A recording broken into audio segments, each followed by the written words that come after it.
Hello everyone, Phoenix Knight here. Welcome to the channel, and welcome to a new playthrough on the channel.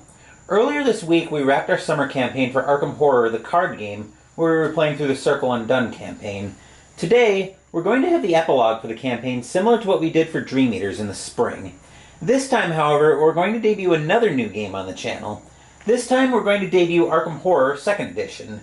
In this game we're running around the fictional town of Arkham, Massachusetts, trying to stop Lovecraftian monsters and prevent an Ancient One from waking up and destroying the world.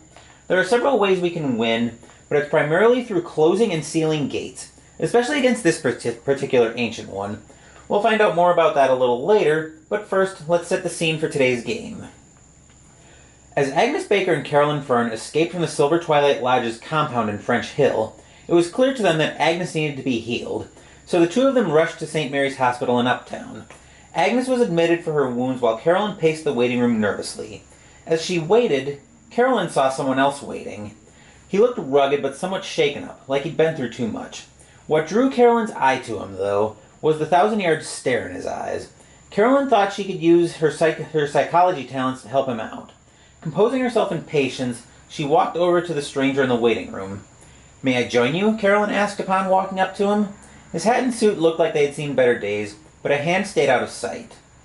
He nodded, though, and indicated the chair next to him. Nodding in return, Carolyn sat down. Carolyn then introduced herself. "I'm Carolyn Fern." The stranger turned her way and acknowledged her, letting Carolyn see steeled, watchful, somewhat dazed eyes. When his hand came up, to Carolyn's relief, it was empty. "Tony Morgan," the stranger returned, extending his hand for a handshake. Carolyn obliged him, and she was not surprised to find his grip firm and strong. Tony surprised her, though, by observing, "You look like you've been through a lot." Carolyn nodded again. "Definitely sharp, this one," Carolyn thought. Aloud, she replied, "Yes, I have. My friend has been through even more than I have. She's tough, Agnes is, but what we saw there..." Carolyn shook her head. Tony surprised her again by smiling. "I know Agnes," Tony said. "She's always working at the diner in Easttown." Carolyn chuckled. "Velma's," Carolyn agreed, finding herself taking a liking to Tony. She wanted to ask him more, but the nurse strolled back out. "Tony?" the nurse called out. Instinctively, his hand went to his belt. Carolyn couldn't see why, but she could guess. Tony stood up. "That's me," Tony responded, walking over. Carolyn followed with her ears. "How's Rex?" The nurse shook her head. "He's impatient to be back at work," the nurse replied, "but he's been wounded. He's awake, but he needs to rest for a while." Tony nodded. "Thank you," Tony replied, strolling back to Carolyn and sitting down. Carolyn looked at him. "Rex?" Carolyn asked. "Rex Murphy from the Arkham Advertiser?" Tony nodded. "The very same," Tony answered. Carolyn nodded again. "I thought I recognized the name. He's come by the asylum a few times to interview some of the patients." Tony shook his head. "Not lately," Tony answered. "We actually just got back from somewhere... Hell, I don't even know where we were or what we were fighting. All I know is we had to stop it from destroying the world. We managed. Somehow." Carolyn considered that. "That explains things," Carolyn said to herself. She was quiet, but Tony heard her. "Our problems are only going to get worse," Tony said somewhat cryptically. Just then, though, a commotion broke out. "Miss," a nurse was heard yelling, "you'll pull your stitches if you're not careful." "There's no time," another female voice replied. Carolyn didn't recognize the first voice, probably another nurse, but she did recognize the second. "Agnes." The worry in Carolyn's voice was palpable, but she tried to swallow it as she made her way to Agnes's room. Tony was close behind her. As they ventured deeper into the hospital, Carolyn got a look out the window and the rapidly reddening sky. The alarm grew for Carolyn, and she suspected she knew why Agnes was moving again.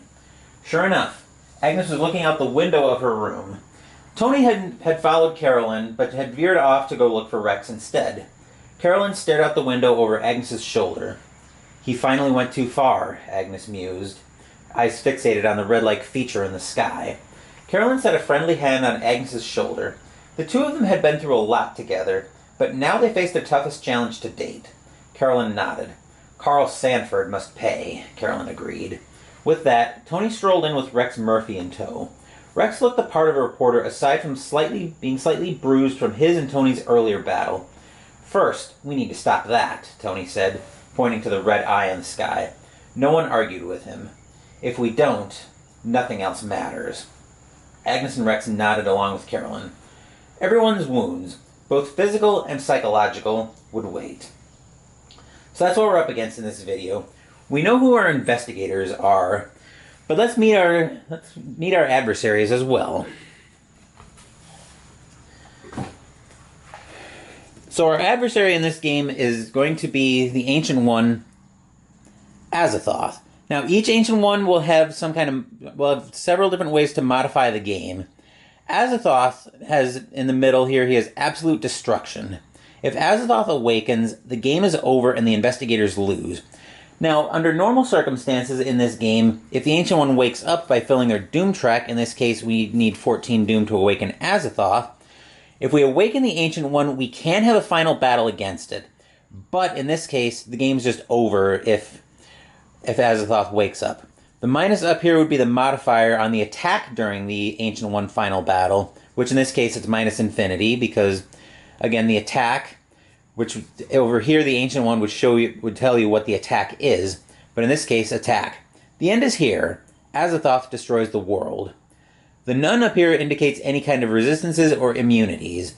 So a resistance, it just means that you get your dice and you cut in half anything that's based on, you cut anything in half based on a resistance. So if you have a physical weapon, but something is physical resistance, you get half a dice from that. Same thing for magical resistance. Immunity works just like you would think. If something has physical immunity and all you have is physical stuff, you don't get any of the dice from that. Same with magical as well. And then there's a way they modify the game also with some of the monsters and other things on the board. In this case, worshippers. Since Azathoth promises nothing except destruction, only the insane worship him. However, their fanaticism gives them strength. Maniacs have their toughness increased by 1. I'll show you more about the monsters when we go to set up the first Mythos card for the game. But that is Azathoth. Now let's take a look at the Herald we're playing with. We're using the Lurker at the Threshold. While the Lurker at the Threshold is the Herald, at the start of the game, shuffle the Reckoning deck and place it by the Herald sheet. Then place the Dark Pact cards near the Herald sheet and create a pool of power tokens. I've got all of those created. Out in the various places on the board. So this is actually what the Reckoning deck is going to look like. I'll go through everything else. I'll also show off the power tokens. I'll talk more about the pacts when we actually take pacts. But that's what the power tokens will look like. Basically, the way power tokens work is you can spend them as if they were you'd be able to spend them as if they were clues. And again, I'll go into more detail on that as things come up. Anyway, let's take a look. Let's take a look at the other ways the Lurker at the Threshold modifies the game. Rites of Magic. Whenever an investigator casts a spell, he may accept the Lurker at the Threshold's aid. If he does so, he reduces the sanity cost to 0 and automatically passes the spell check, but must immediately take a Blood Pact, Soul Pact, or Bound Ally card and follow its instructions. He must then draw and resolve a Reckoning card. Note, an investigator may never have more than one of each kind of Dark Pact and may not accept the Lurker at the Threshold's aid if he already has one of each kind of Dark Pact. Ever-present Temptation. At the start of any turn, an investigator may make a pact with the Lurker at the Threshold. If he does so, takes a Blood or Soul Pact or Bound Ally and follows its instructions. An investigator may take more than one type of Dark Pact on the turn, but may never have more than one of each type of Dark Pact. You don't draw and resolve a Reckoning card when you take a Dark Pact at the start of the turn.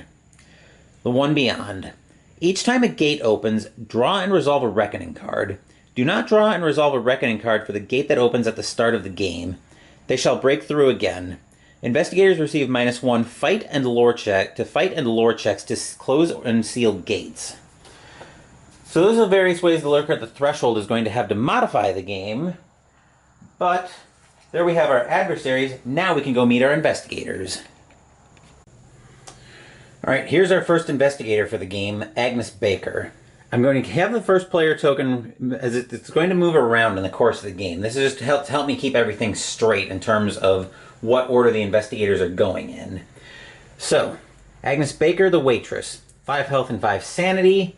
As you recall, she was the Monster Puncher in our Circle Undone summer campaign that we just wrapped up.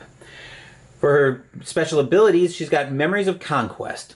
When Agnes casts a spell that provides a bonus to combat checks, the spell adds the number of hands it requires to its combat check bonus.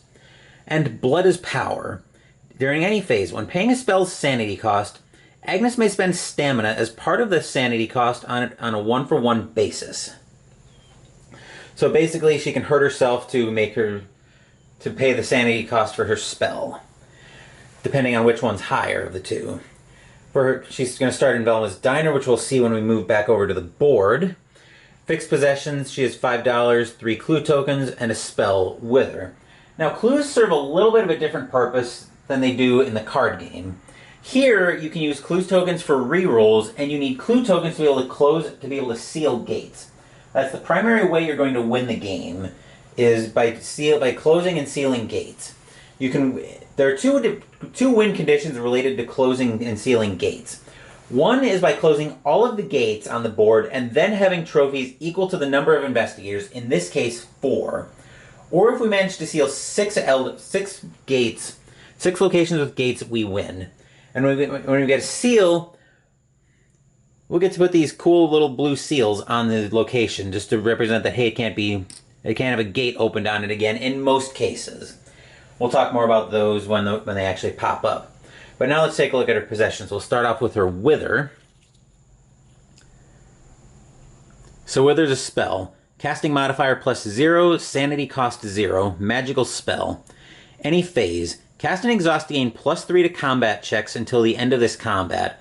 And it takes 1 hand slot. So as we remember, Memories of Conquest, since this does provide a bonus to combat checks, Agnes will actually get +4 to combat checks if she uses Wither. We'll see what she's got before I decide what her initial configuration of hand slots is going to be. So for her random possessions, she has 1 common item, 1 unique item, 1 spell, and 1 skill. So let's take a look at her common item first. She has Patrolling the Streets. I hate tasks.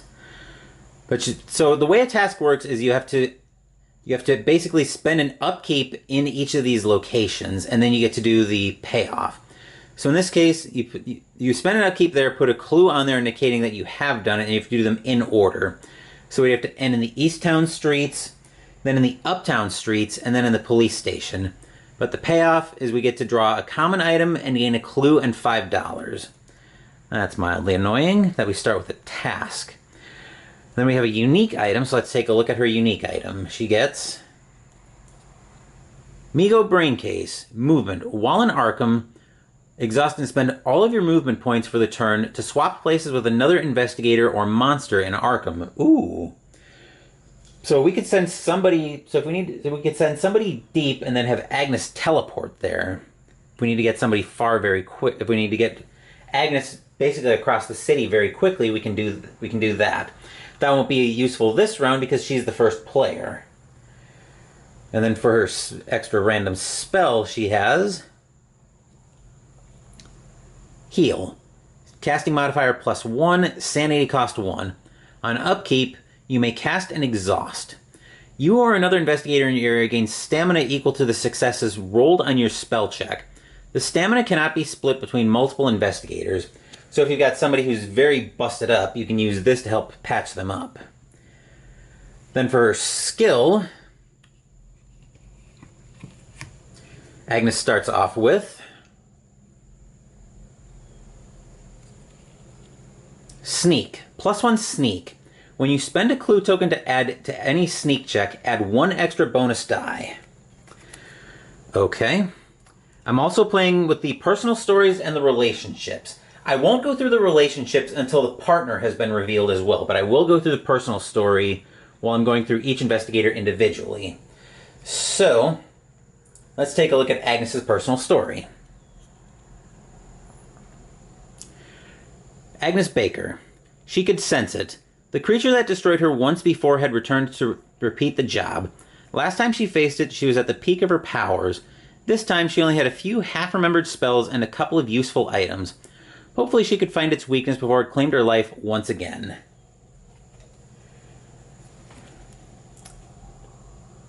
Agnes Baker, the Destroyer. Pass. If Agnes has 3 or more monster trophies, place not this time into play. Fail. If Agnes is knocked unconscious or driven insane, place History Repeats in play. So it looks like we need to send her monster hunting. But anyway, that will do it for Agnes until we reveal her partner. Now, let's go meet her relationship partner. As you might have guessed from the way the campaign was structured, Agnes's relationship partner is going to be Carolyn Fern.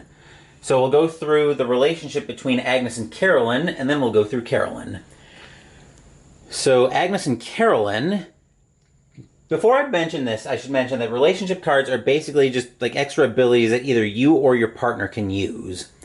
So let's see what Agnes and Carolyn are. Agnes and Carolyn are students of the arcane. After the initial setup, anytime either you or your partner gains a spell from any game effect other than this card, the other draws a random spell from the spell deck. So we could definitely send these two after spells, potentially. But anyway, that will do it for the relationship between Agnes and Carolyn. Now let's go through Carolyn. I should also mention that each character is going to have a set of skill sliders here. I will set those to their skills at the first upkeep, once I figure out what they need to do. So, Carolyn Fern the Psychologist, 6 sanity, 4 stamina. She starts off in Arkham Asylum. Her special ability is Psychology. Upkeep. Carolyn may restore 1 sanity to herself or another character in her location. She can't raise a character's sanity higher than that character's maximum sanity, which makes sense. For her fixed possessions, she starts off with $7 and 1 clue token. I've got the money up here. For her random possessions, she has 2 unique items, 2 common items, and a skill. So let's take a look at her unique items first. Unique item 1. Fetch Stick. Ooh, magical weapon. Any phase. You exhaust this before making a combat check to gain +7 to that check. And in fact, that reminds me, I forgot to configure Agnes's hands. Right now, it's just her wither. There we go. Okay. So right now, that will end up being in Carolyn's 2 hands. We'll see what else she has. The only thing I don't like about the Fetch Stick is the exhaust part of it, but we should be able to deal with that. Anyway, her other unique item, Leave Devon. On the movement phase, discard and spend 2 movement points to make a lore -2 check. If you pass, search the spell deck for a spell of your choice and take it. Then discard Leave Devon and lose 2 sanity.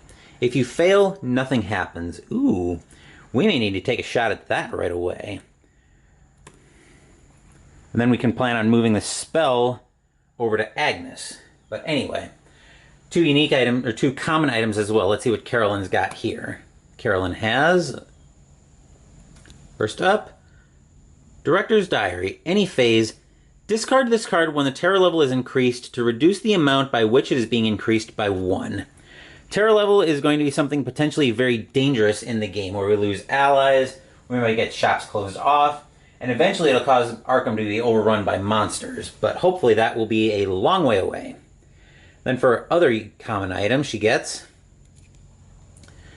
Brass Knuckles, physical weapon, +1 to combat checks. Now the X means it doesn't take up a hand slot, it's just something she has anyway. So we'll put that to the side. We'll put that up here, back up here.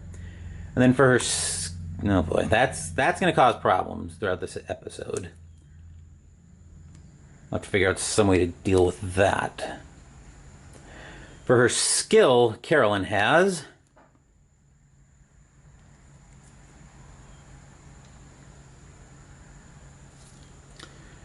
Marksman. Any phase, exhaust to reroll a combat check.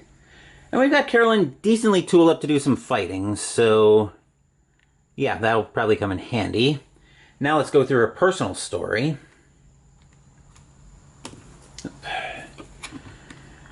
Okay. Carolyn Fern. Carolyn Fern read over the frustratingly obtuse paperwork in her room. Getting records from Arkham Asylum had turned into a bureaucratic nightmare. It was going to take a hefty amount of bribery to grease the wheels, but even as she filled in all the blanks, she worried that she was too close to whatever it was that had killed her patient. It wasn't safe to be here. Final analysis. Pass. If Carolyn is at Arkham Asylum during the Upkeep Phase, she may spend $15 to place Secured in play. Fail. If Carolyn has 6 or more clue tokens, place Followed in play. So we need to strike a balance with Carolyn. We want to get clues early, but on the same token, we don't want to start getting too many of them. But just like we had before with the relationship, we won't reveal the relationship she's got with the next investigator until we go meet that next investigator. So let's go meet the next investigator. Carolyn's relationship partner for this game is going to be Rex Murphy. So now that we've done that, we'll go ahead and reveal the relationship between them. Carolyn and Rex are the best of friends. If you and your partner are in the same neighborhood, either of you may exhaust this card before making a check to gain +1 on that check. If the Ancient One has awakened, this card may not be used. Okay. Well, I suppose they have a cordial relationship at least, but apparently for this game, at least they're best of friends. But anyway. Rex Murphy, the reporter. 5 sanity, 5 stamina. Let me zoom in a little bit here. Investigation. Any phase. When Rex gains 1 or more clue tokens, he gains 1 extra clue token. Family curse. Rex never checks to discard curses during his upkeep phase. He may only discard a curse by being blessed. So you've heard of blessing and cursing, bless and curse in the card game. The way those work is those were tokens that went into the bag. So if you pulled a blessed token, you'd get a +2, but then you'd have to pull again. Similarly, a curse would give you -2, and you'd have to pull again. The way the curses work in pretty much every other game in the file is it impacts your rolls. So when you roll a die, and when you roll for a test in Arkham, in any other Arkham Files game, basically, except for Elder Sign, I didn't see blesses and curses there in the last playthrough. But anyway, when you roll in this game, or 3rd edition, or Eldritch for that matter, when you roll, 5s and 6s count as successes, and in fact I'll be using special dice. These are the normal dice that everyone else will be using, where you can see the Elder Sign pops out at 5 and 6. There are also blessed dice, where 4s also now count for successes as well. So 4, 5, and 6. Whereas when you're cursed, which is what Rex will be rolling at the start of the game, you can see here that where the 5 would normally be a success, where 5 would normally be a success on blessed and normal dice, it's not on cursed dice. Only the 6 has the Elder Sign as being a success. So Rex will always be rolling cursed dice. And for everybody except Rex, I've actually got color-coded dice that I'll be using to roll for the various conditions. That'll save me time during the upkeep phase. That way I can roll multiple conditions at the same time, in case I get multiple conditions. So anyway, let's go ahead and go through. He's got $3 to start with. He's got his 3 clue tokens. Let's take a quick look at his curse. So on a normal upkeep, except Rex won't do this because he's Rex, roll a die and discard this card on a 1. When rolling dice, you only score successes on 6s.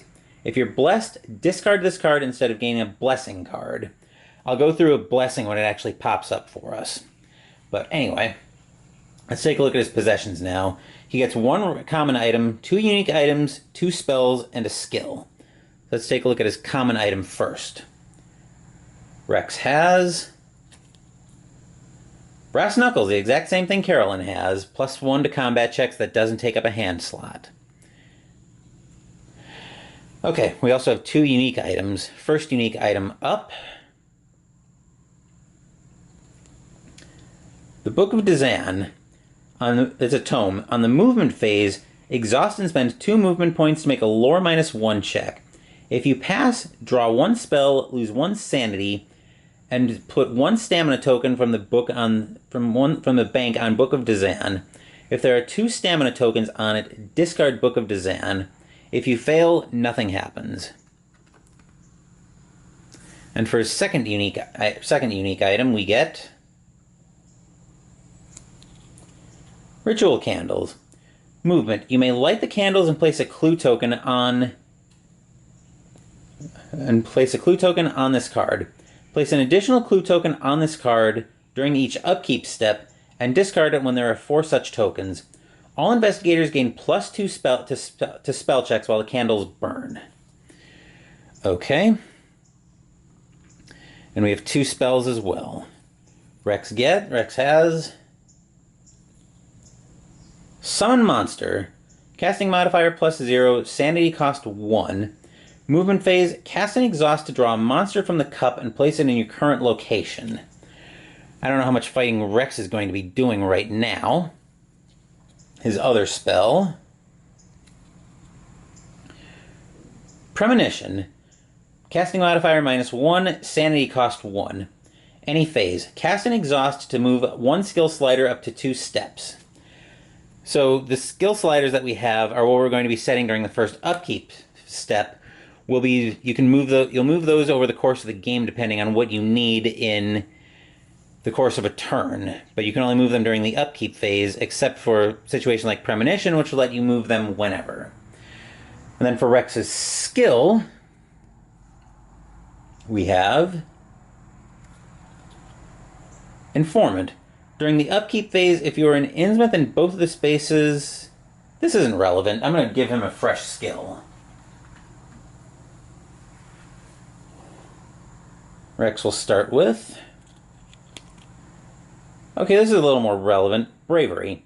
Any phase, exhaust to roll a horror check. Okay, we'll put that there. And then we'll go through Rex's personal story as well. There we go. Rex Murphy. As the last of his carefully collected photographs and other material evidence blew away in the wind yet again, Rex took off his glasses and resolutely set about cleaning them. As he did so, a passing taxi splashed most of a huge puddle in his face. He spat out some muddy water. Terrific. Just terrific. The search for proof. If Rex is at the newspaper during the upkeep phase, he may spend 10 clues to place extra in play. Fail. If Rex Murphy ever has 0 clue tokens, place accepted doom in play. So that's going to be a bit of a dilemma for us. Because we can't really take the... Well, the lurker might give us a way around that, but... Anyway, that will do it for Rex. Now let's go meet our last investigator. Alright, Rex's relationship partner is going to be Tony... Rex's other relationship is going to be with Tony Morgan, and then Tony is going to have his relationship with Agnes. So, first we'll take a look at Rex and Tony's relationship. Rex and Tony are business associates. After the initial setup, anytime either you or your partner gains $1 or more from any game effect other than this card, the other gains $1. Now, the reason Rex and Tony are here is because they were my investigators from Return to the Dunwich Legacy. So that's the off-camera campaign that I just wrapped up. And then Tony and Agnes, I'll get their relationship card as well. Tony and Agnes are hunters. When you and your partner are in the same neighborhood, either of you may exhaust this card before making a combat check against a monster to reduce its toughness by 1 to a minimum of 1 during this combat check. Okay, that'll be handy for our monster punchers to have. Alright, Tony Morgan the Bounty Hunter. 3 sanity, 7 stamina. Clean Takedown. As a special ability, Clean Takedown. Any phase, Tony's monster trophies are worth 1 extra toughness each when spent. And then Blood Money. Once per turn while in a street area, Tony may spend 1 monster trophy to gain money equal to that monster's toughness, which is effectively +1 when you spend them. Alright, fixed possessions. He's got $6. I forgot to give him his 3 clue tokens. We'll do that now. 1, 2, and 3. There we go. 1 common item, handcuffs. So let's take a look at these handcuffs. Any phase. Exhaust before making a combat check against a cultist, chocho, ghoul, or maniac to automatically pass that check and gain 1 stamina. Now, with maniacs having their toughness increased by 1, this is actually going to be a very handy item to have. I had to go double check that on Azathoth's Ancient One sheet. Anyway, he's got a common item, a unique item, and a skill to start with. His common item. Ooh, a Tommy gun. +6 to combat checks. That is beautiful to see. So we'll make that immediately his two-handed slot. And his unique item... Dragon's Eye. Any phase. Exhaust and lose one sanity after drawing a gate or location card to draw a new card in its place. So that's for the encounter phases. And his skill we have...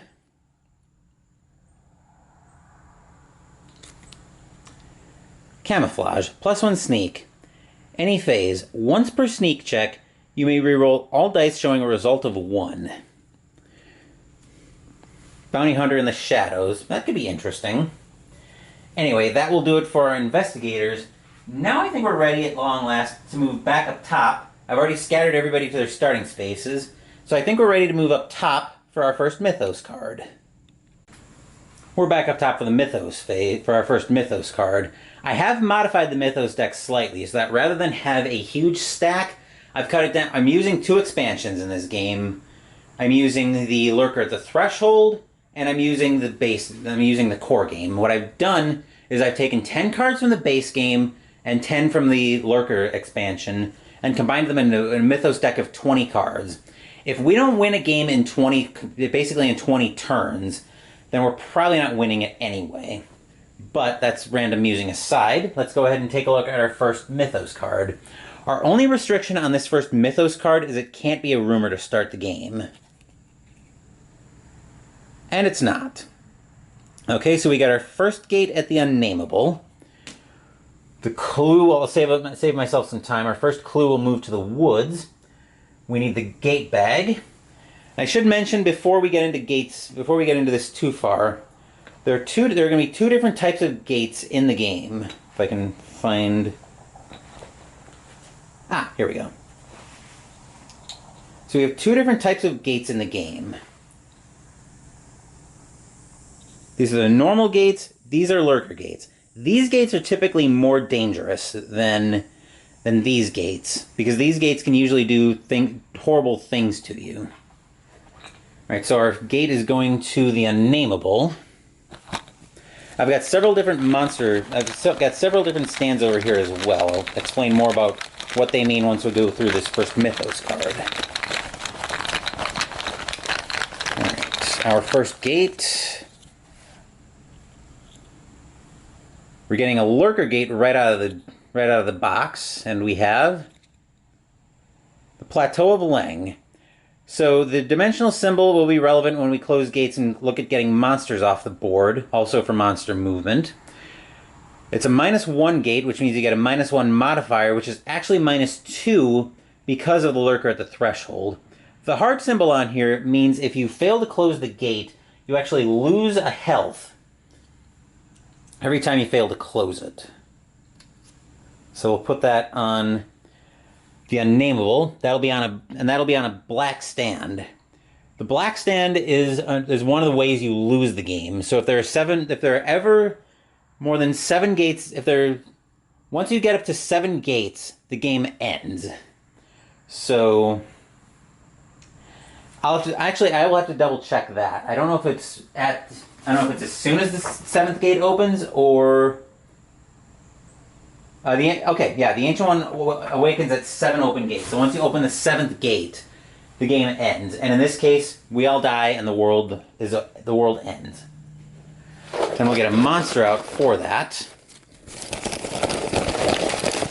The monster will go on yellow stands. Our first monster... Oh, God. Our first monster is a Warlock. With a -2, that's the evade check, so if we need to try to evade it, that's the number it'll have there. It's a yellow bordered monster, which means it doesn't move. It's a circle monster, which won't be relevant with the diamond that we saw on the Plateau of Lengate. On the back, we see magical immunity, so anything magical won't do anything, which means we'll have to send Tony after this if we want it dead, which we might. If you pass a combat check against a Warlock, return it to the box and gain 2 clue tokens. And everything down here, you start off with a horror check, -1. If you fail it, you lose 1 sanity. Then you roll a combat check, you need 2 toughness to kill it. The combat check's at -3, and if you fail, you lose 1 health. So we'll put that on a yellow stand.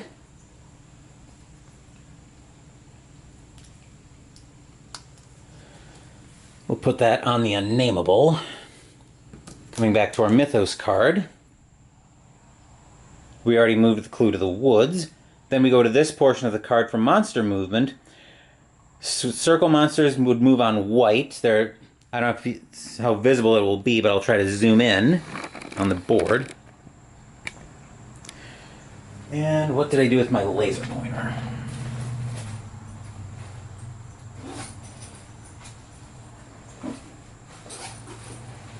Ah, here we are.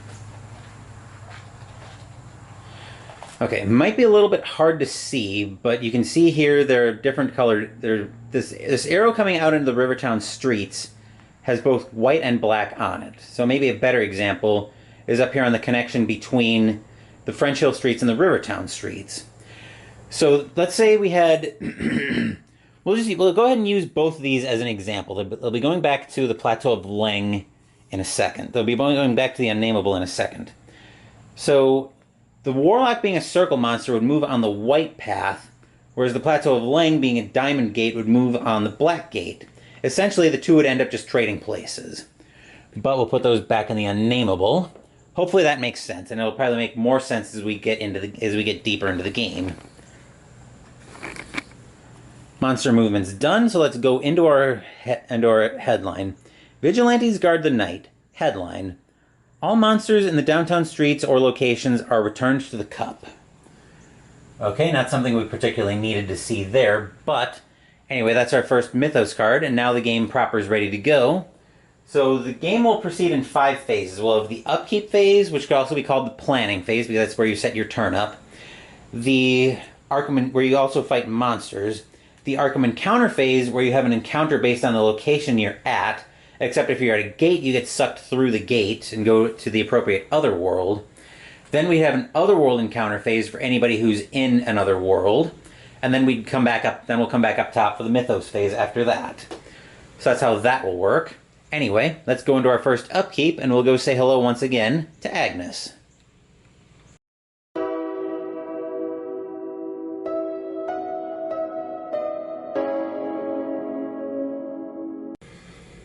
Hello, Agnes. Looking at the board, I think we're probably just going to send you clue gathering for the time being. So I'm going to put your speed and sneak at 3 and 1, which means I have... So the way the skills work in this game is you basically have sliders. So your speed is on top, your sneak is on the bottom. I know it's kind of hard to read here. Let me zoom in on that, maybe make it a little better. And the placement on these dashboards isn't perfect, but anyway, I'll try to narrate as much as I can. So I'm putting her speed and sneak at 3-1, meaning I have 3 dice and I have 3 spaces I can move on speed, or 1 that I can move on, or 1 that I can roll on sneak. In this game, you have to be careful though, because if you set your skills too low, you don't get any dice at a minimum. You just auto-fail this skill roll. Then for now, I'll put her fight and will middle of the road at 2 and 2. Then I'm going to put her lore and luck. I'm going to tip a little bit toward lore on that, so I'm going to put that at 5 and 2. Anyway, that will do it for Agnes. Let's move over to Carolyn and see her plan. Hello, Carolyn. I think trying to get you a spell right away might not be a terrible idea, using that Leave Devon. So I'm going to put her... And I don't think I need her moving yet. So I'm actually going to put her lore up as high as I can get it. Because that is a -2 check. That could pose a little bit of a problem. I'll put her speed at 2 because I only need 2 movement points for the Leave Devon. And then I'm going to put her fight and will at 2 and 3. We'll probably be going for weapons in the next couple of turns, but I'm getting ahead of myself there. Anyway, that will do it for Carolyn. Now let's move over to Rex.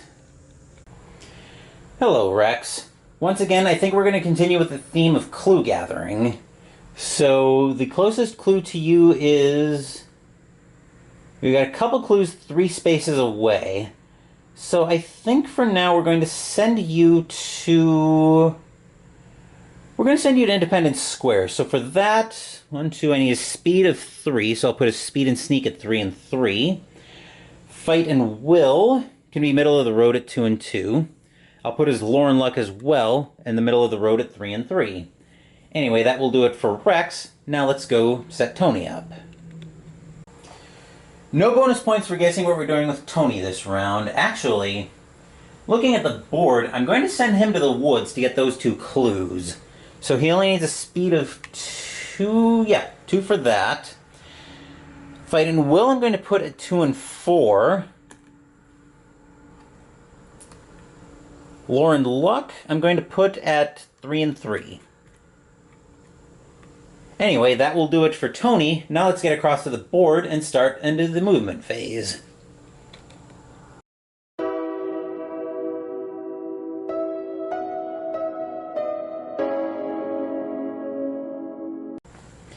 Here we are with Agnes. She's got a speed of 3, so for her move, we're going to move 1 to the East Town streets, 2 to the Rivertown streets, and then 3 to the graveyard and gobble up this clue.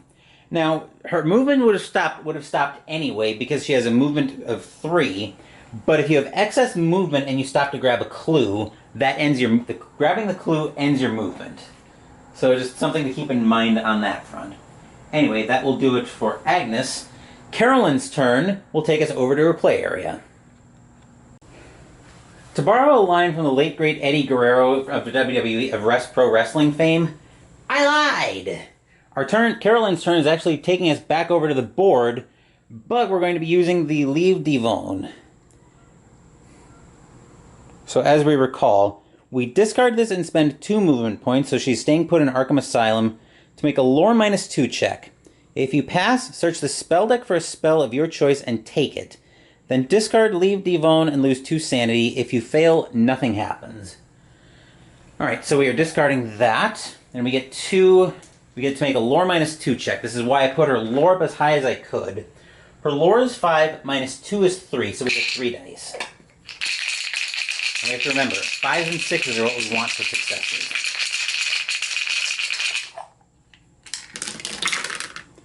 And we get 2 5s, so that's phenomenal.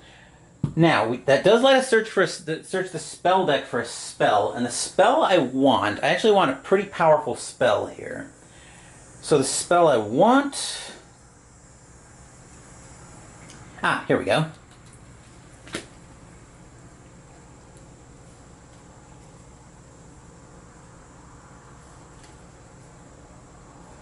We'll give this a couple quick shuffles on camera. The way I currently have things, I have to break these decks up into parts.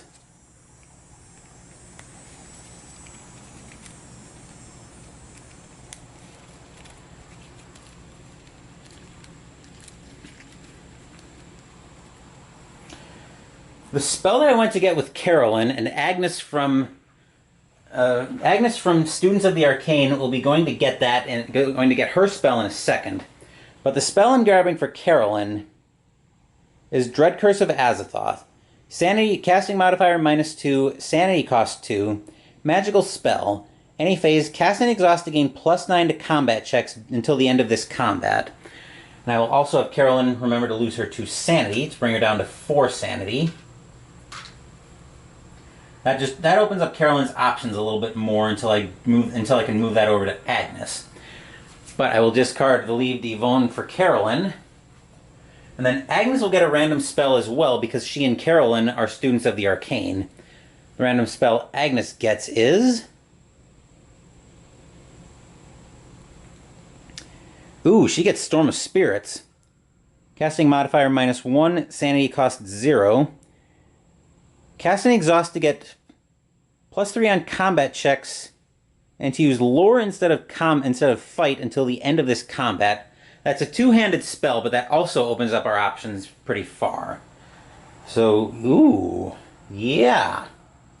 That may have opened up Agnes immensely. But anyway, I'm getting ahead of myself there. That will do it for Carolyn. We get the dice tower out of shot. Now we'll move up and see what Rex is doing. I could have made the shot like this for Carolyn and Rex, since Rex is up here in shot, but hindsight, as they say. We're going to take a little bit of a long shot because we're going to move Rex 1 to the north side streets, 2 to the downtown streets, and then 3 up to Independence Square and grab this clue. I'll put that in Rex's player area. He'll go up to 4. That will do it for Rex. Now let's move over and see what Tony's doing. Tony's turn is going to be very simple. 1 up to the uptown streets, 2 to the woods, and we'll gobble up these 2 clues, which will bring Tony up to 5 clues already, so we can definitely ponder sending him through a gate.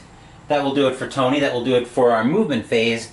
Now we'll move into the Arkham encounter phase, and we'll get started with Agnes.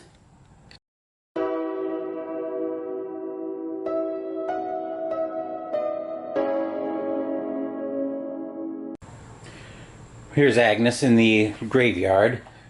I brought the dice tower in shot just in case we need to make any tests, but I'm probably going to end up using the green dice tower while I'm filming, just because this thing is very imposing. But anyway, we're in the graveyard, which is in the river town, so we need the purple deck. So we'll give this a quick shuffle.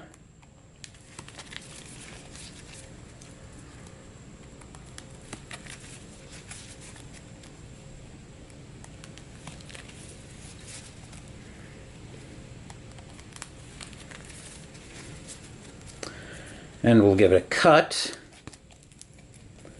And here's our encounter card for Agnes. And I did forget to put the Doom token on Azathoth's Doom track, so I will get that. Which means we're up to 1 Doom on Azathoth.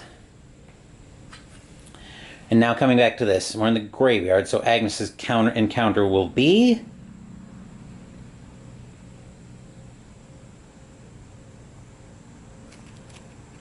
Helps if I hold it right side up. You strike up a conversation with a man digging a grave. He's got a wry wit that helps put all the doom and gloom we've experienced into perspective. Gain 1 sanity. I wonder if she ran into William York there. Oh, who's another investigator in the Arkham files. But anyway, we were already at maximum sanity, so basically that's a nothing happens card. Which in this game, nothing happens is not the worst thing you can see. So... anyway, that will do it for Agnes. Now we'll move up to Carolyn and Rex. Carolyn and Rex are both in downtown. Carolyn's up first. She's actually going to use the text on the location. Now this is a bad angle to read it, but there are some locations on the board that have encounters, that have text that you can use as the encounter instead of drawing a card. Arkham Asylum is one of them. Arkham Asylum, you can get psychiatric care. Instead of having an encounter here, you may recover sanity by receiving psychiatric care. You may either regain 1 sanity for free or pay $2 to restore your sanity to its maximum value. Now, because of Carolyn's psychology special ability, on her upkeep she'll heal back to full sanity. So for the time being, we'll just give her 1 sanity for free and bring her up to 5. That will do it for Carolyn. I'm going to grab the smaller dice tower like I said I thought I would, just because it's a lot less imposing. Rex doesn't get the luxury of being able to skip an encounter. He has to have encountered Independence Square. We're downtown, and we need the white deck for that. Yep, white is downtown. Okay. So, here's the white deck.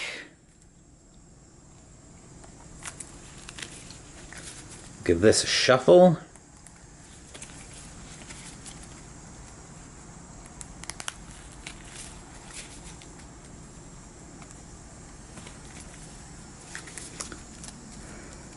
And a cut.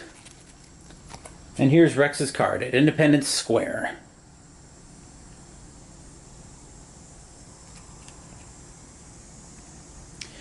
A shadow falls across you from no apparent source, and you shiver with more than just cold. Pass a will -1 check or lose 1 sanity and 1 stamina. Oh boy. His will is 2. He'll be -1, so 1.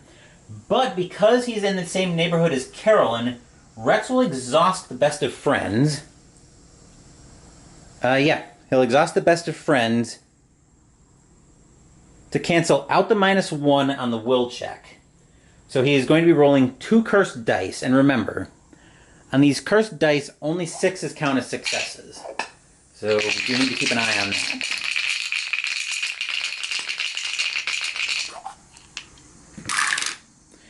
And color me unsurprised, we fail. So Rex loses 1 and 1.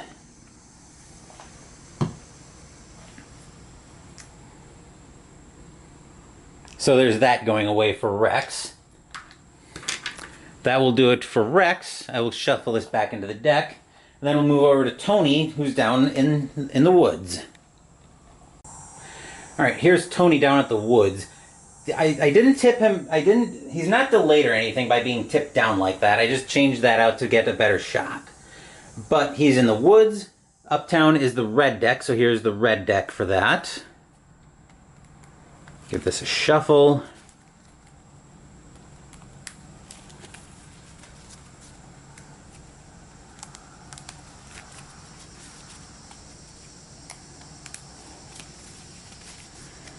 And a cut.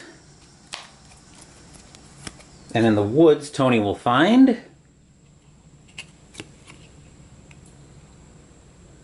you stumble across the Sheldon gang experimenting with a still. One of them threatens you, but you convince him that a nip from the still will keep their whereabouts a secret as far as you're concerned.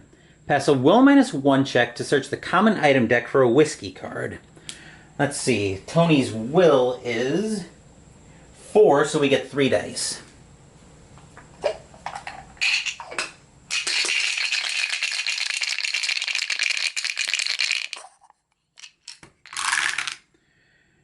And we fail. Since there's really no bad stuff here, I don't think there's a point to spending a clue for that. If it was something more powerful, I would consider it. But anyway, that will do it for the Arkham Encounter phase.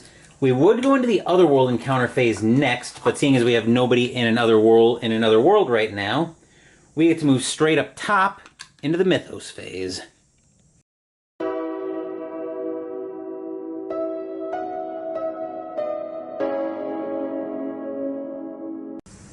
We're back up top of the Mythos phase, so what that means is we need a card from the Deck of Doom. We get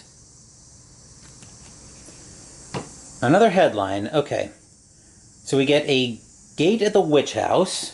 The clue will be moving to the Black Cave. So we get another gate.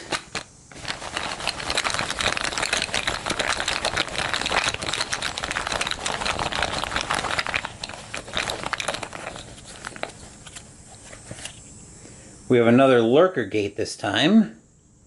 We have City of the Great Race. It's a triangle gate, +0 or -1 because of lurker at the threshold once again. This modifier means every time you fail to shut the gate, it spawns a monster on you. So that's going to be a problem. Anyway, we'll give that another black stand. And then we need a monster to go with it. Come on.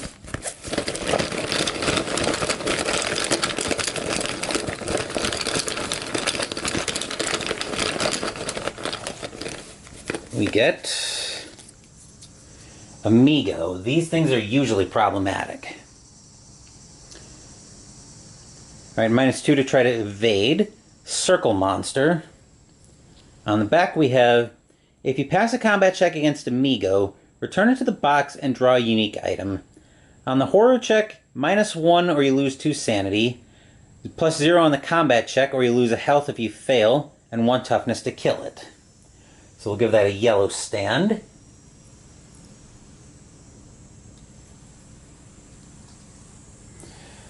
Right, that's at the Witch House. The clue moved to the Black Cave already.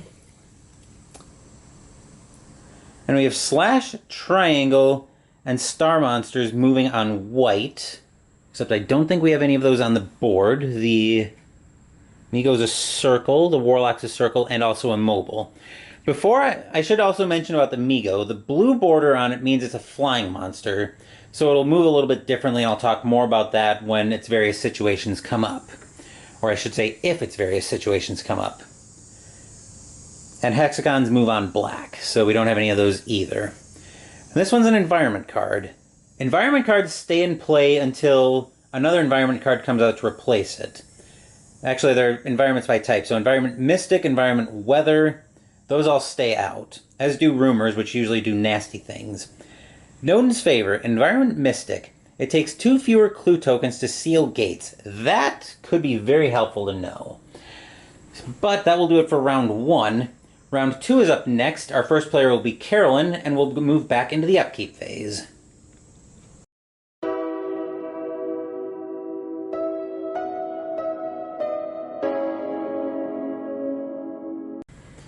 I wanted to get the Dread Curse of Azathoth from Carolyn to Agnes as fast as I can get it. And if I have Carolyn end her turn in the Rivertown streets, I can get it to Agnes this turn. To do that, I'm going to need to move her sliders. I can move her sliders up to a total of her focus. In this case, it's 2. So I'm going to use one of those limits to move her speed up to 3 so I can get her down to the Rivertown streets. And I think I'm going to leave her largely as is otherwise, because she's not having an encounter this round anyway. That will do it for Carolyn. That was a nice quick upkeep for her. Now let's move over and see what Rex's plan is going to be. Rex is going to continue with clue gathering this turn. So he's got a speed of 3, which will actually get us to Hibbs' Roadhouse to gobble up another clue. If I'm feeling really ambitious, could I? 2, 3, 4. I could get him to the Black Cave and gobble up those 2 clues.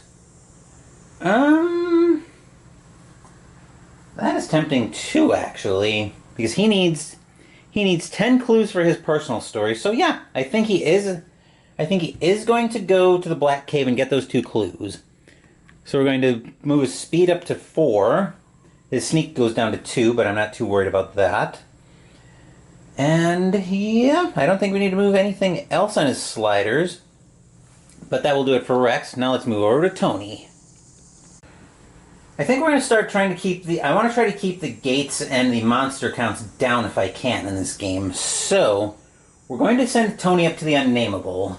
To do that from the woods, he's going to need a speed of 4. So, we'll give him a speed of 4 there. We'll use both of his focus to move that up.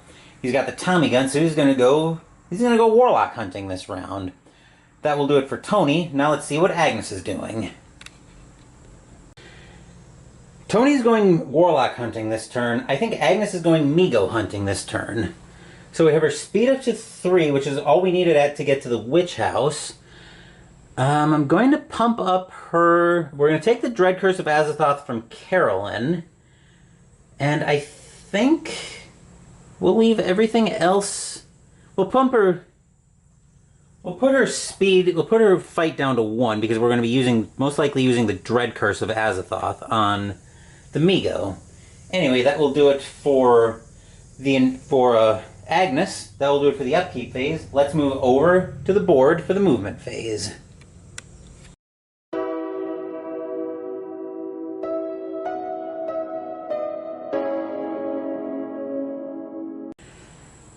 We're starting off with Carolyn in shot. I did forget during her upkeep phase. I was meaning to do this. We're going to give her 1 sanity back to bring her back up to full sanity. With that handled, I also forgot to refresh her best of friends with Rex.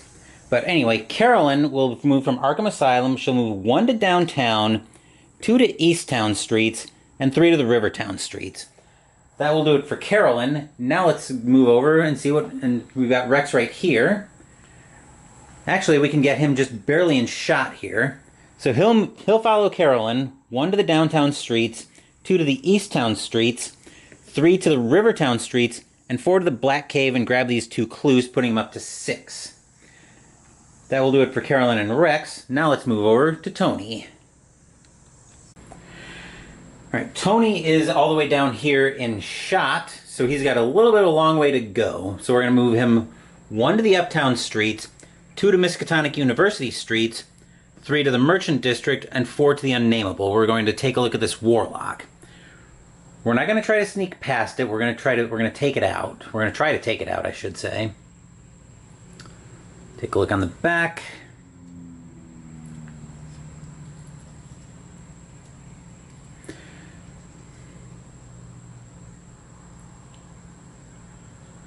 Magical immunity. Fortunately, we're using a Tommy gun on this. Magical immunity. Fortunately, we're using a Tommy gun here, but first we have to look at the horror check. So I'll bring the dice tower and shot. And my dice cup's over here. We're -1 on the horror check. His will is 4, so we get 3 dice.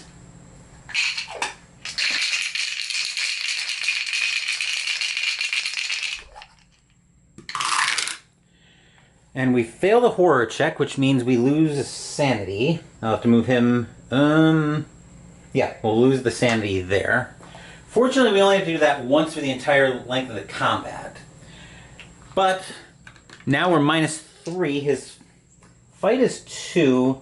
Tommy gun is +6. So 8 -3, he gets 5 dice.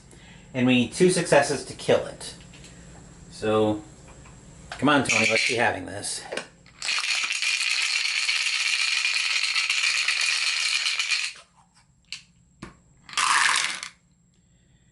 We get 1 success, and I think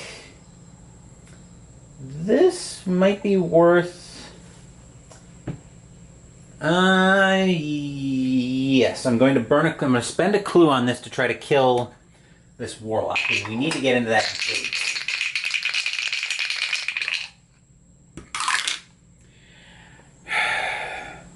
We'll spend another clue to try to kill it.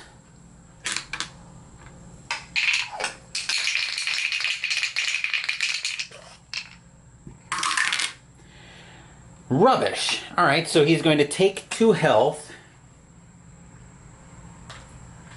And we'll run that back again. So, try this again.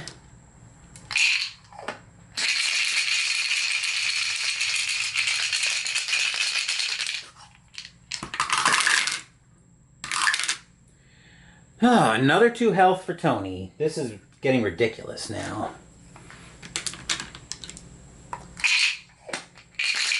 Again. Come on, Tony.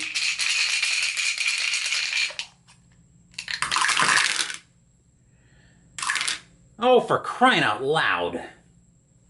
Actually, I never went through Tony's personal story. Tony Morgan. The man behind the desk was cloaked in shadow. Only the glow of his cigar betrayed any hint as to his identity or his mood. His voice was cultured. He was an educated man, maybe foreign. I will understand if you think I'm a madman, Mr. Morgan, or if you want nothing to do with this business, but I think you are the man for the job. Mysterious client. If Tony has 4 monster trophies, discard those trophies and place payoff in play. If Tony has 5 or more clue tokens, place deals off in play, which actually we had 5 clues earlier, so we failed.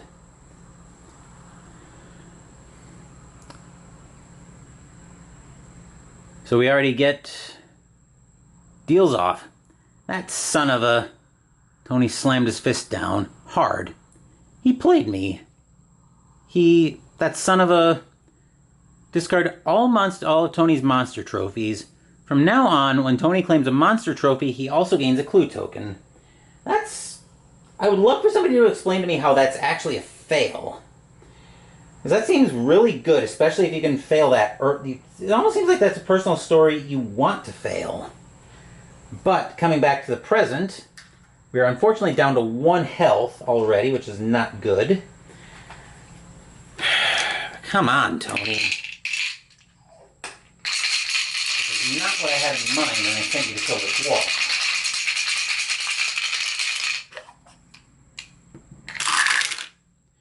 That was an ordeal and a half, but the Warlock has been defeated. Unfortunately, we don't get to claim it as a monster trophy.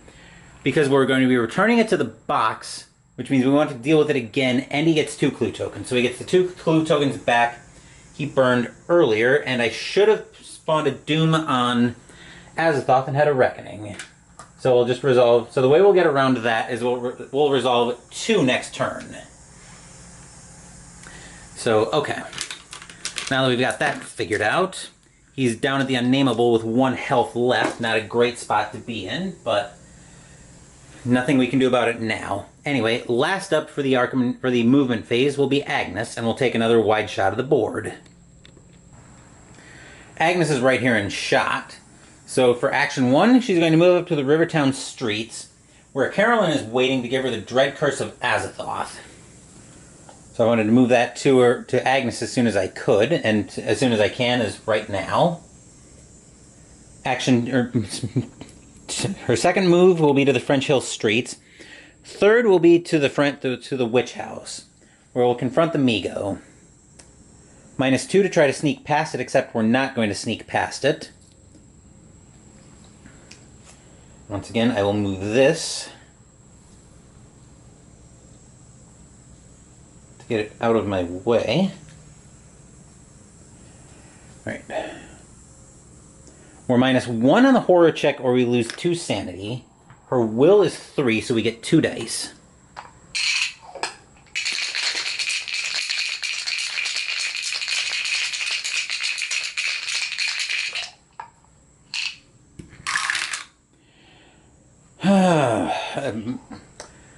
Fail miserably, so I'll just have to eat the 2 sanity.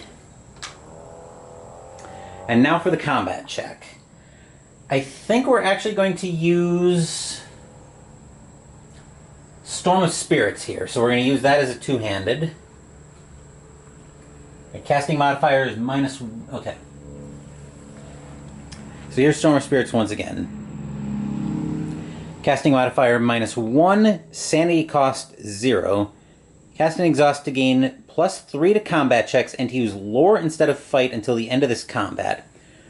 So we're going to So we're going to modify it by the casting modifier, which is -1. Her lore is 5, so we get 4 dice.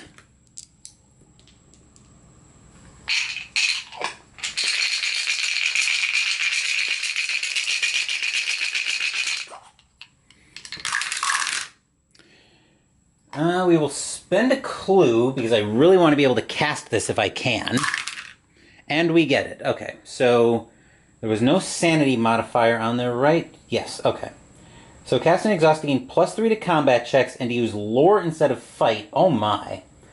So that's actually +5 to combat checks, and we're using lore instead of fight.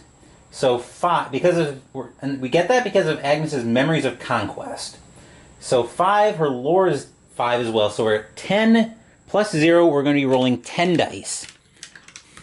Seems mildly excessive for Amigo, but let's remember, we just had to spend a lot of time trying to take out a Warlock with Tony. I mean, we only need 1 success to kill it.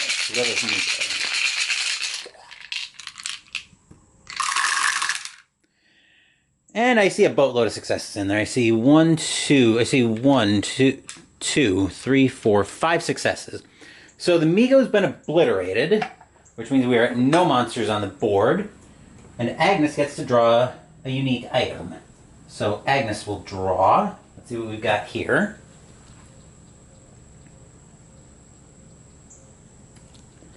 A Pallid Mask, +2 to evade checks.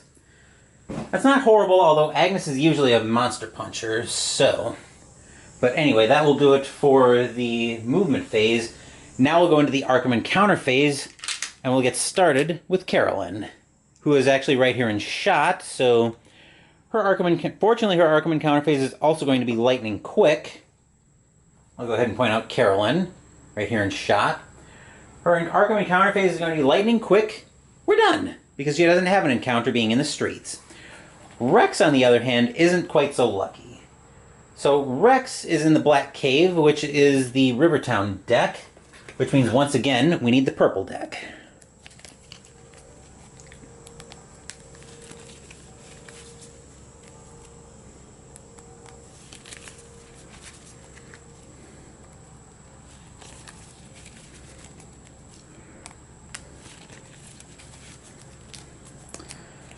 Alright, so here's Rex's card, and we're at the Black Cave this time.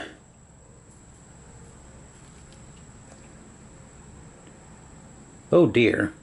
Within the cave, you find the remains of a fire, candles, and other signs that a ritual has been attempted there. Whoever it was left some handwritten notes.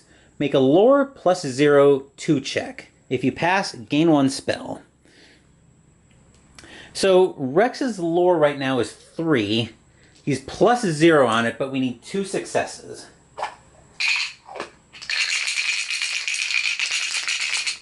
Bring the dice tower in a little bit more.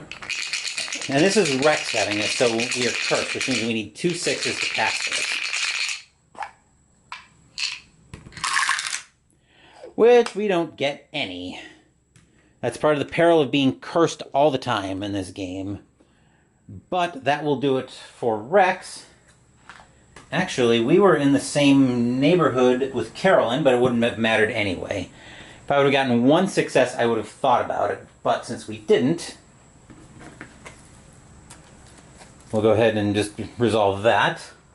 Then we'll move up to Tony. Actually, we'll do this a little bit out of order just because Agnes is in shot right here. But it'll be happening the exact same thing will be happening. Actually, we'll take a wide shot here. Yeah, we can get everybody in 1 shot. I didn't realize that. Okay. So Tony's Arkham Encounter phase, he'll move up to the Plateau of Leng. Agnes's Arkham Encounter phase, she'll be moving to the City of the Great Race. And now we got our first look at Otherworld encounters. So we'll start off with Tony, who, as I will move the camera down here, take a little wider shot.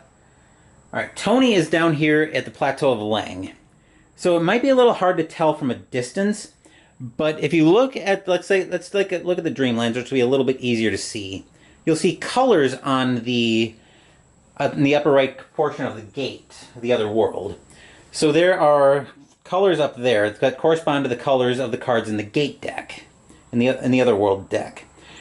You can only use those colors of encounters in that other world. In the case of Tony in the Plateau of Leng, he can only use red or green encounter cards. So basically we have to draw from the Otherworld deck until we get a red or a green card. So Tony finds a blue, that's no good. Yellow won't work.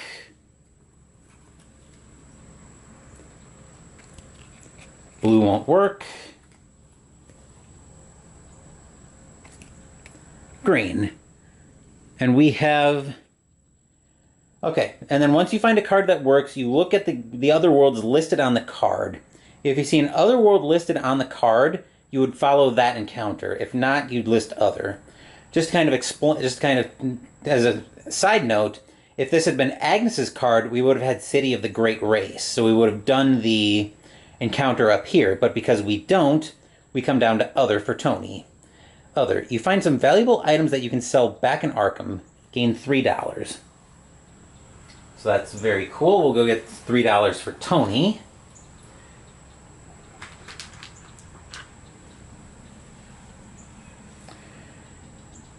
$3 for Tony. We'll bring him up to $9. Which means we could probably send him shopping if we needed to once we come out of the Plateau of Leng.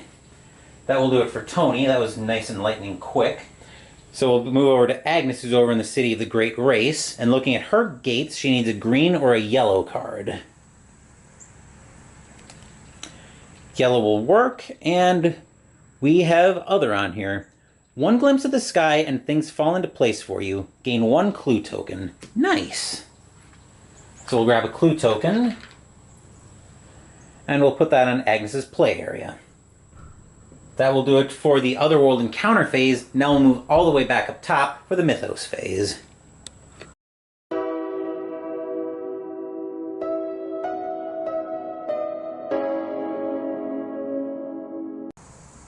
Alright, we're back up top for the Mythos phase. Let's take a look at what we've got from the Deck of Doom. We have a long headline here. Alright, so we'll start off with the Gate of the Science Building.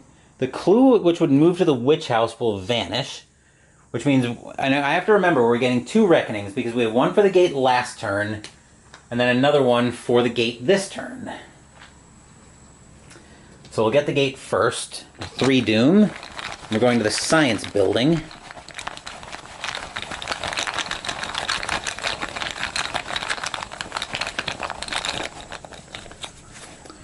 Alright, we have a regular gate this time, and the Abyss. Ooh, Hexagon monster -2, which is effectively -3 because of the Lurker at the Threshold once again.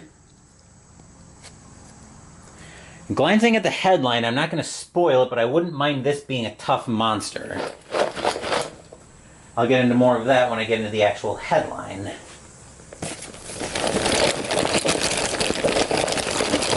Mix.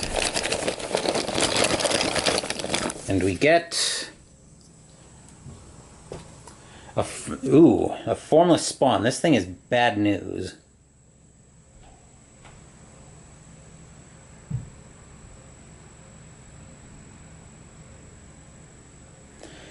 The only consolation here is it's easy to sneak past. It's a +0 hexagon monster. Black bordered means it moves like normal.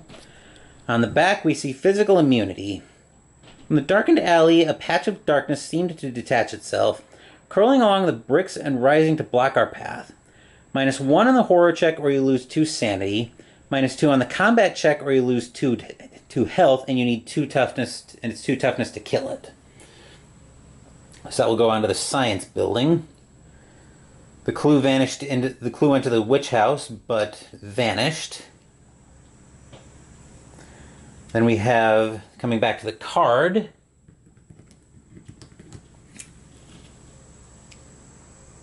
we have circles moving on white, squares and diamonds moving on black, but the Formless Spawn is our only monster on the board right now. Town welcomes visitors. Headline: the first player chooses a dimensional symbol. Draw new monsters from the Monster Cup to replace each monster with that dimensional symbol in Arkham. Ignore monsters in the sky, but not the outskirts. Return monsters so replaced to the cup after all new monsters have been drawn. Well, the only thing we have on board right now is the hexagon, so we will swap out our hexagon monster.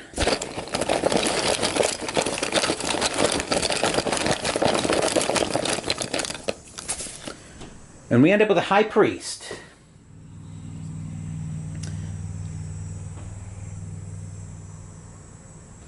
So -2, a plus monster. Magical immunity this time.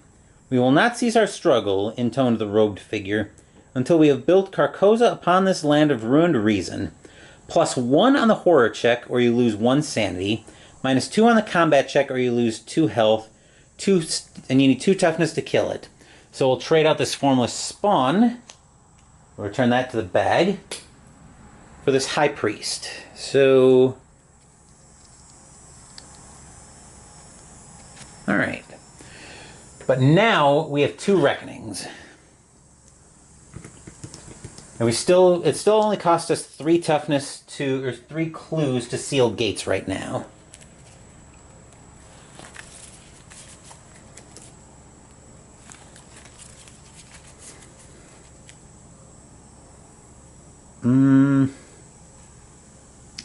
Right, I forgot to pass the first player token over to Carolyn.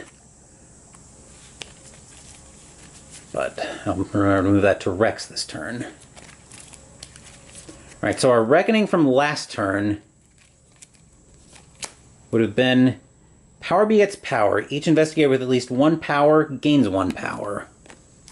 We didn't have that, so we'll give this another quick shuffle. And then this is for the Abyss Gate that's opening up this turn.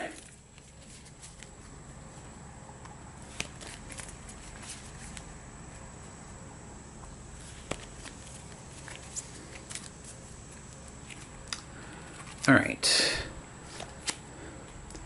Blood Boils. Each investigator with a Blood Pact gains 1 power for each stamina he currently has. He then reduces his maximum stamina by 2. Fortunately, again, nobody has any power right now, but that will do it for our Mythos phase. We'll be in turn 3 now, and this time, Rex will be our first investigator. So let's move down and see what he's doing.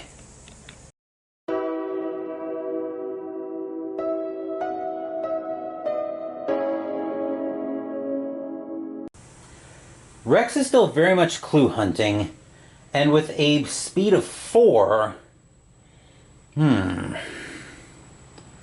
With a speed of 4, I could get him to Silver Twilight. I could get him down to 1, 2, 3, 4. I could actually get him down to the Historical Society and grab that clue, and I think that's where he's going to go this turn. For that, I just need the speed to stay at 4. So yeah, I think that will be where his speed stays. I'll leave his fight will and his lore luck alone. That will do it for Rex in the upkeep phase. Now let's move over to Tony. Since Tony's stuck in another world, all he'll be doing on the movement phase is moving over to the second half of the Plateau of Leng. So, I think we're going to leave his sliders largely as is. So yeah, we'll just leave that alone. That will do it for Tony. Now let's move over to Agnes. Agnes is in the same predicament as Tony, so we're going to leave her sliders as is as well, because she's going to be moving into the second half of the City of the Great Race. Anyway, that will do it for Agnes. Now let's go move over and see what Carolyn's doing. Carolyn's turn is not going to consist of much. We're going to continue with clue generation. I'm going to move her up to Hibbs's Roadhouse to get that clue there. So I'm going to leave her sliders as is as well. That will do it for the upkeep phase. Now I'll move over and see what Rex is doing in the movement phase.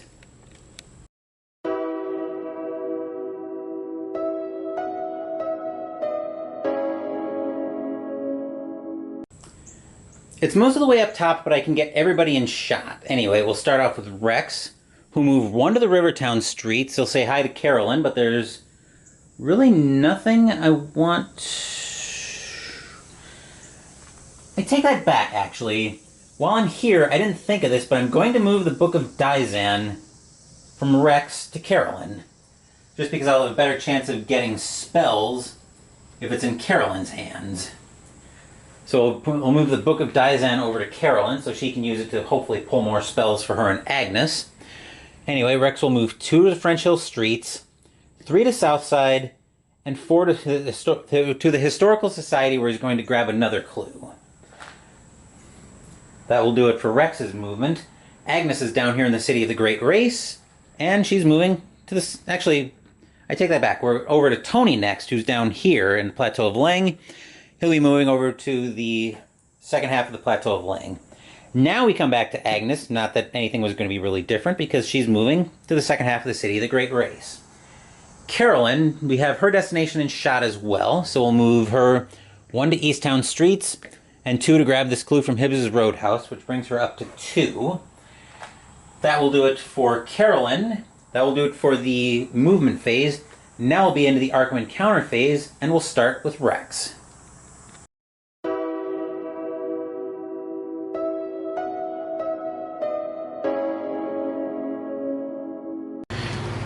We're over here with Rex in the Historical Society. He's in Southside, so we need the darker brown. We need the brown deck.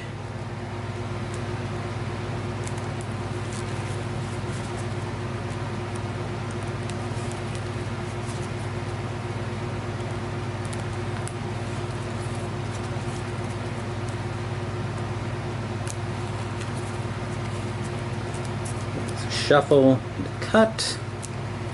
And the Historical Society has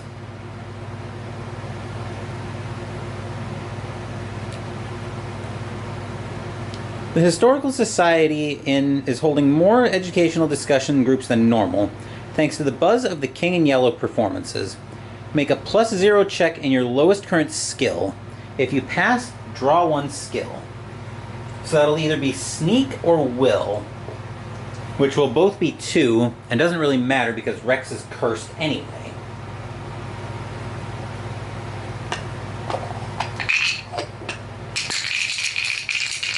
Let's see what we can do with this.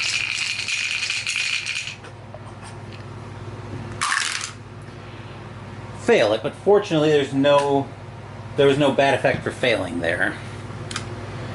So we'll get that out of the way. Get this deck shuffled back in. Tony and Agnes are both in other worlds, so we'll move down to Carolyn who's in Hibbs's Roadhouse. Carolyn's up here in Hibbs's Roadhouse. You might be obscured slightly by the dice tower, but we need the tan deck for Easttown, so that's this deck right here. There we go. Give that a shuffle.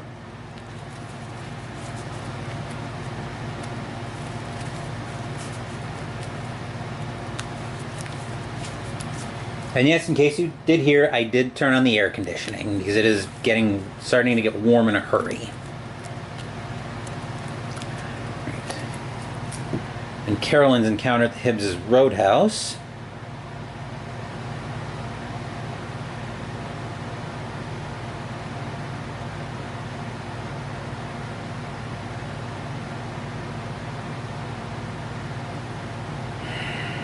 There we go. Hibbs's Roadhouse. The man at the bar next to you is deep in his cups. Pass a luck plus 0 check. Pass a luck plus 0 check. Alright, so Carolyn's luck is 2.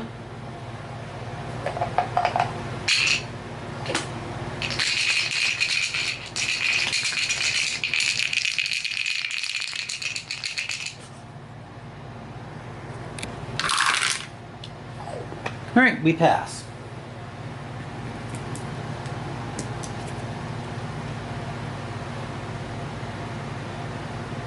A luck plus 0 check to realize that he's a loan officer from the bank. He is so drunk that he barely remembers his name. You may gain a bank loan from him, or, if you have a bank loan already, may convince him that you have paid it off and may discard the bank loan condition. Okay, so we will take the bank loan. Basically a free $10. Well, we'll take a look at it as we get it over here. All right, here's a bank loan. Gain $10 when you take this card. On an upkeep, roll a die. On a 1 to 3, pay $1 or discard all of your items along with this card. You can't get another bank loan this game. Any phase, pay $10 to pay off your bank loan and discard this card. You may choose to take out a new bank loan later on during the game. So we will give that to Carolyn. I'm going to put a white die on there because that's my color coding. Just to remind myself that, hey, I've got something to roll for. Except during the first upkeep, I've got it. I don't roll. You don't have to roll for it. So we'll give Carolyn her $10, bringing her up to 17. Now, going to clear her personal story is actually very tempting. Either clear her personal story or get more firepower, because as we look at the board, she's actually not that far from Arkham Asylum. In fact, there's my laser pointer. In fact, as we look at where she is, 1, 2, 3, she could get back to Arkham Asylum next turn and clear it. That'll leave her with $2, and I'm not sure how warm I am to that idea, but we can kick that around for next turn. That will do it for the Arkham Encounter phase. Now we're into the Otherworld Encounter phases. The Otherworld Encounter phase. So with that, let's go pay Tony a visit first.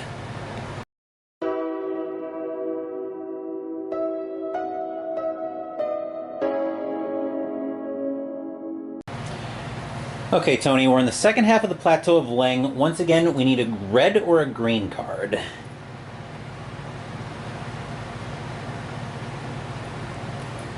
Green will work. Plateau of Leng. You wander the frozen wastes. No encounter. Very handy there. That will do it for Tony. Now let's move over to Agnes. Inches on the board, worlds apart in the actual game situation. Agnes is in the City of the Great Race. We need a green or a yellow card. Blue's no good.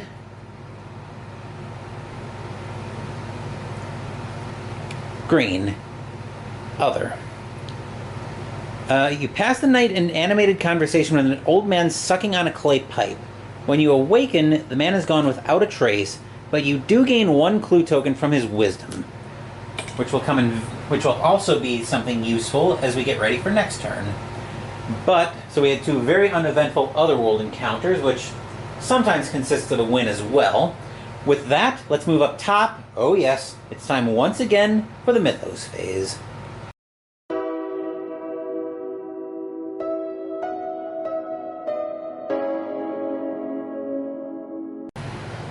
We're back up top for the Mythos Phase, and that means we need something from the deck of Doom. So let's see what we've got. We have another headline. Oh boy. And we have the red text there would be a gate burst, but because it's already open, we treat it as a normal gate. So this will be our fourth gate.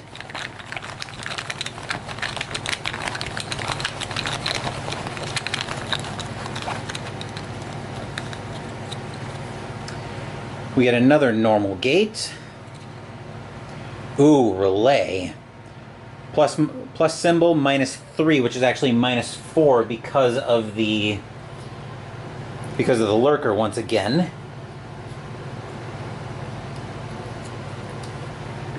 We'll get a monster for it.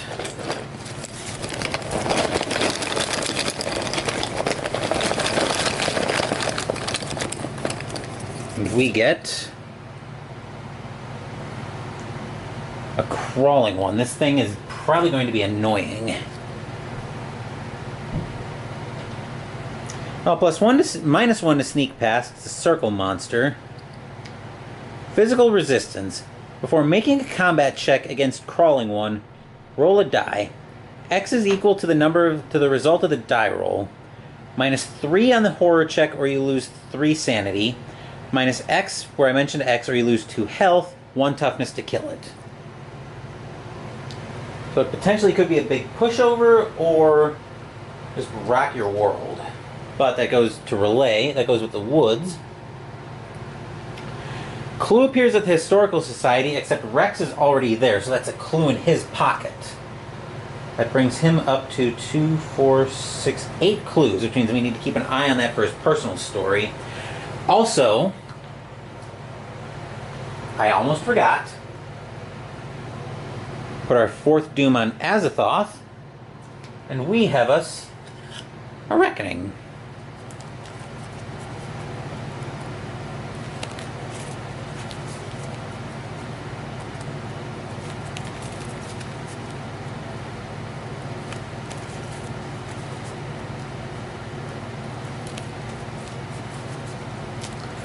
Alright, we have through the threshold. Every investigator in Arkham with 1 or more power is drawn through the closest open gate, their choice if there's a tie. So nobody still has power, which is fortunate. Alright, now, I realize I have no nails. Circles move on white, square and diamond on black. Let's see, that's a circle, so that will move up to the uptown streets. This is a plus, so it doesn't move. The first player, Rex, draws a monster marker from the cup at random and places it in the sky. Treat this monster as a flying monster until it moves to a street area. After that, the monster's movement is treated normally. Okay, let's see what we've got.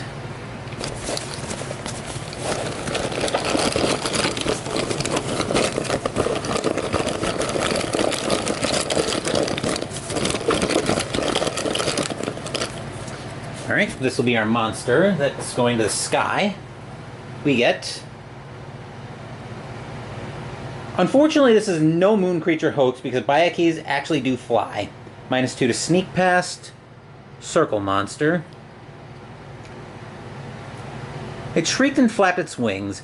I thought of the empty shell of a beetle and the soft loam of rotting earth. It cocked its carapaced head at me, black teeth clicking against each other. -1 on the horror check, or you lose 1 sanity. +0 on the combat check, or you lose 2 health. You need 1 toughness to kill it. So, unfortunately, it's supposed to be a moon creature hoax, but we draw an actual flying monster. So, yeah. That's rather unfortunate. But now, 4 gates is normally when I start to get nervous about the gates on the board, but I've already got 2 investigators coming out of gates this turn. So now we'll move over into another upkeep phase, and we'll start off with Tony as our first player.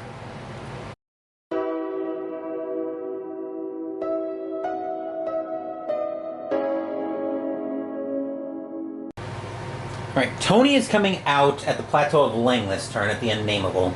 So I'm going to do two things to get him ready for that.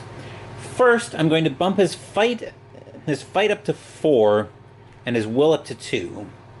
Second, he's going to be the first investigator in this game who's actually going to take who's actually going to accept the aid of the Lurker at the Threshold. He's going to take a Blood Pact. So let's take a look for our first look at Blood Pact. When you gain a Blood Pact, restore your stamina to full. So he's going to actually regain... He's effectively going to regain 6 health. Going back up to full health.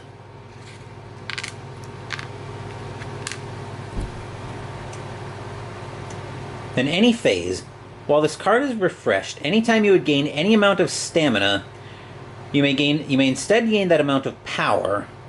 You may spend a power token as either a clue token or as 1 sanity when you suffer a sanity loss. Upkeep, exhaust a Blood Pact and lose X stamina to gain X power. So we will actually exhaust this immediately, and I'll spend 3 health to give him 3 power.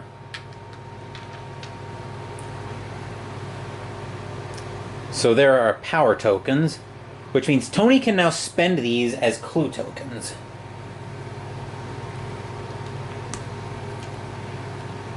That's mostly why I had him take a Blood Pact, because I wanted to have extra clues available to him. But anyway, that will do it for Tony. Now let's move up to Agnes. Like Tony, Agnes is coming out of a gate this turn. But that's where the similarities end with these two. Because, unlike Tony, who's going to use his fight to close her gate, Agnes is going to use her lore to try to close hers, so we're going to bump her lore up to 6. She also doesn't really need to take a pact right now because she's got 5 clues right now, so I've got some clues that I can spend on this. But yeah, otherwise that will do it for Agnes. Now we'll move over to Carolyn. Here's Carolyn. She has that bank loan that she took last turn, but we don't have to roll for it right away. You don't roll for the bank loan the first turn you have it. So what do I want to do with all this new money that she's got? Do I want to go clear her personal story, or would I rather get more firepower? Clearing her personal story brings her down to $2. I'm not sure how warm to that idea I am. So I think instead, you know what we could do actually? I think this Book of Dizan would not be using this book would not be a terrible thing. So I think we're just gonna do that and try to start getting some spells here. So I'm gonna leave. So we're gonna stay in Hibbs's Roadhouse with this, and we'll go ahead and use the book. I'll plan on using the Book of Dizan again this turn. So yeah, her sanity is already full, so we're all good to go there. That will do it for... Oh, I almost forgot. Tony had his Otherworld encounter where he gained... No. He had that on his first encounter. So actually, Rex should have gained $1 as well from Tony gaining the 3 when he got those items that he could sell back to Arkham. So that will bring Rex up to $4. Okay, as I was saying, Carolyn will stay in Hibbs's Roadhouse and use the Book of Dizan this turn. That will do it for Carolyn. Speaking of Rex, let's jump down and see what he's doing. Rex isn't really equipped for much right now, so he's just going to continue hoovering up clues. He'll come up to the Silver Twilight Lodge and grab this clue. For that, he only needs a movement of 3. So I'll take this speed sneak down to 3/3. I'll leave everything else as is. Again, we don't roll for his curse because that's Rex's special problem. But anyway, that will do it for the upkeep phase. Now let's get back over to the board, and we'll see what everybody's getting up to.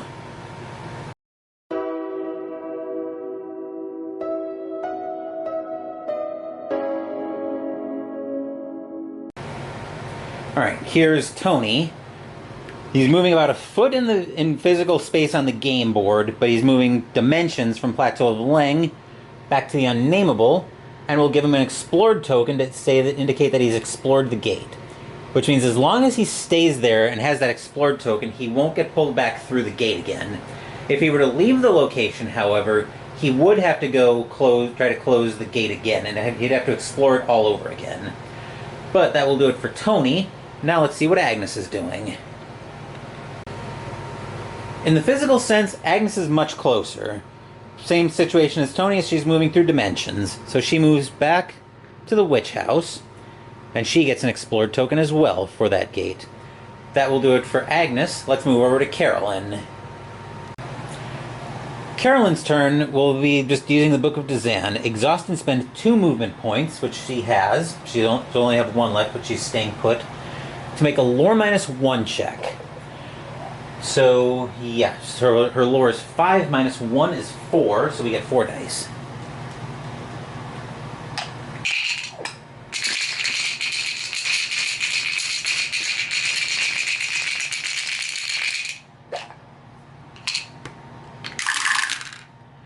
And we get a success in there. So, from the Book of Dazan, Carolyn draws a spell, loses a sanity, and puts a stamina token on the book.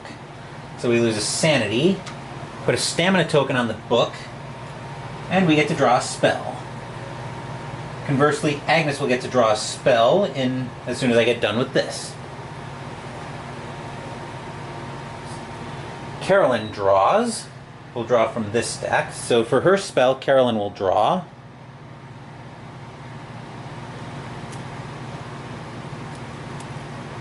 Control Gate. Casting modifier -1, sanity cost 1, magical spell.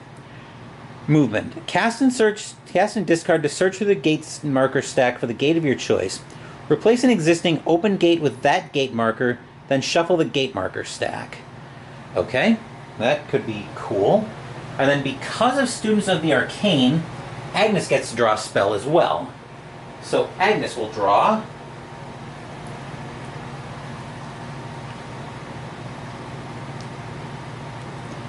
Find Gate. Ooh. Casting modifier -1, sanity cost 1. Movement, cast and exhaust to immediately return to Arkham from an other world. That will be very useful. Anyway, that will do it for Carolyn. Now, let's move down and see where Rex is going. Rex, as I alluded to, is going to continue clue gathering, so he's going to move 1 to Southside, 2 to French Hill, 3 to the Silver Twilight Lodge, which is going to put him up to 2, 4, 6, 8, 9 clues, which means I'll probably start working his way back to the newspaper. But that will do it for Rex. That will do it for the movement phase. Next up will be the Arkham Encounter phase, and we'll go start with Tony.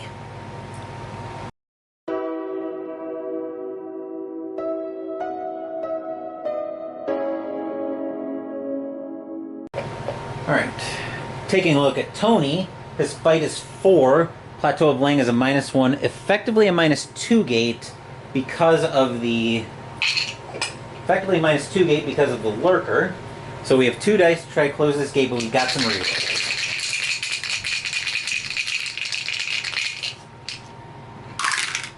Rerolls that we definitely don't need. So Tony closes Plateau of Lang, and then he'll spend his 3 power because of our environment Nodin's favor, which lets us spend it because it costs us 2 fewer clue tokens to seal gates. So we'll put those down, and we'll get our first blue seal on the board. So we have now sealed. We've now sealed the unnameable. Very nice. Very nicely done, Tony. Our second player will be Agnes, and we'll hopefully have a similar result. Let's find out. We're ready for Agnes to take a shot at closing her gate. Just before she does, though, the Plateau of Lang that Tony closed was a diamond gate. So we check the board. That's a plus. That's a circle. That's also a circle. Okay, never mind. Alright, I was just making sure we didn't have any diamond monsters on the board that we needed to get off the board. But Agnes is going to try to close the City of the Great Race. Her lore is 6, -1 for the lurker is 5, so we get 5 dice to try to close this gate.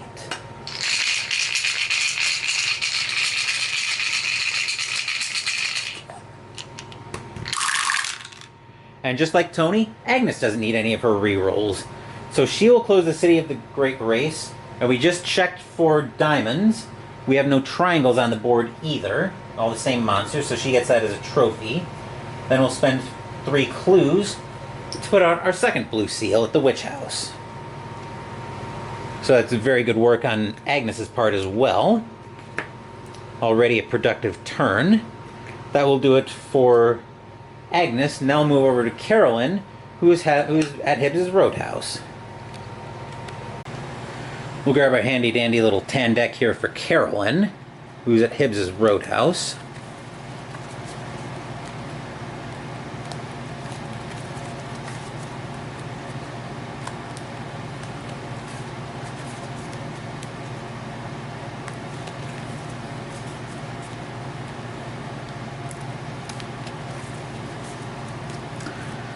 All right. Carolyn for Hibbs' Roadhouse will draw. You're in my seat, friend, says someone behind you. If you succeed at a will -1 check, you stare him down and keep your chair. Okay.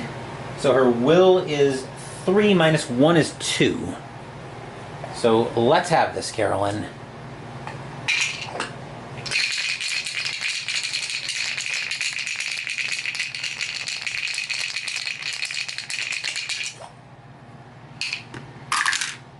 Okay, a 6. So we pass that.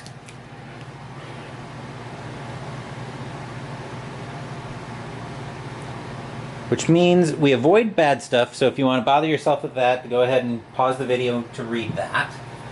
But I won't worry about that here. That will do it for Carolyn. Now let's move over to Rex at the Silver Twilight Lodge.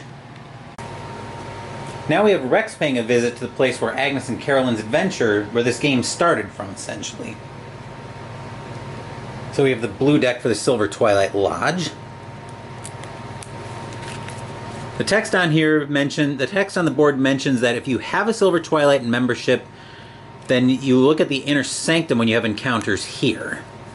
But Rex does not have a Silver Twilight Lodge, and Agnes and Carolyn were told to pound sand when they had their first encounter with the Silver Twilight Lodge during the Circle Undone campaign.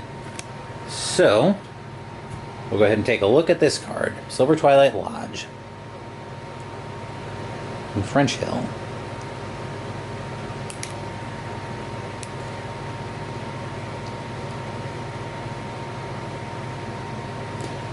When you inquire about membership, the Lodge members get a gleam in their eyes. If you have an ally, you may discard it to take both a Silver Twilight Lodge and a membership and a unique item. But you're cursed. Rex is already cursed. Oh boy. If you don't have an ally or don't wish to discard one, pass a fight -3 check, or you are lost in time and space. Rex's fight is 2, so he automatically fails, which means he becomes lost in time and space. Lost in time and space is a very unfortunate place to be, because that basically means you lose your entire turn. So yeah. Although the cursed one losing his entire turn probably isn't that big a loss in the grand scheme of things, because he's not succeeding on 6s anyway, and the way the dice are rolling today, he's probably not succeeding at much anyway. But we do need to be careful of that. Anyway, that will do it for Rex. That'll do it for the Arkham Encounter Phase. We have nobody in the Otherworld Encounter Phase, so we just breeze right through that. And now we go back up top to the Mythos Phase.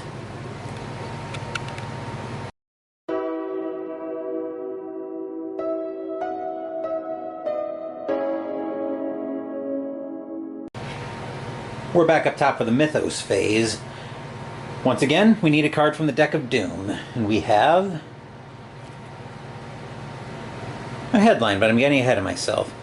Gate goes to Independence Square.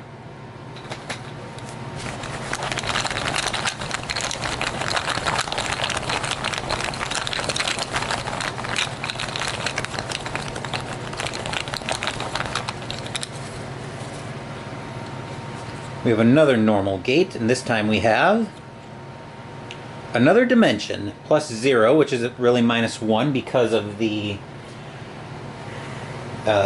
Lurker again. That'll be our 5th Doom on Azathoth. Doom right here. We'll get a monster for that, and then we'll have a Reckoning in a second.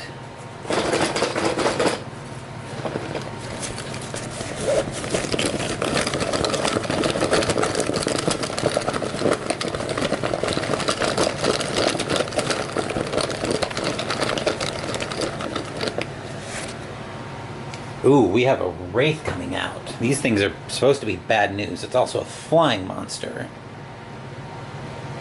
+0 to evade, moon monster. -2 on the horror check or you lose 1 health. -2 on the combat check or you lose 2 health. 3 toughness to kill it. Undead, physical immunity, nightmarish 1, overwhelming 1. The undead, there are some items that are sensitive to whether a monster is undead or not. Nightmarish 1 means even if you pass the will check, you still lose 1 sanity regardless. Overwhelming 1, if you're able to kill it, you still lose 1 health regardless. So we'll get the monster for that. We have our 5th Doom on Azathoth. We'll have a Reckoning momentarily. I'm just getting the Wraith on the board. So once again, we reach for our Reckoning deck. And now we have to be careful because Tony does have a Pact now. So anything that affects a Pact will affect him.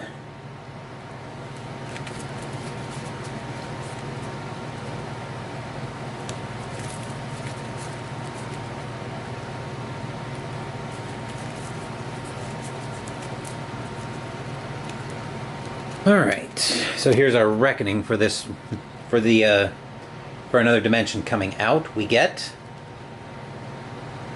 Spread the Word.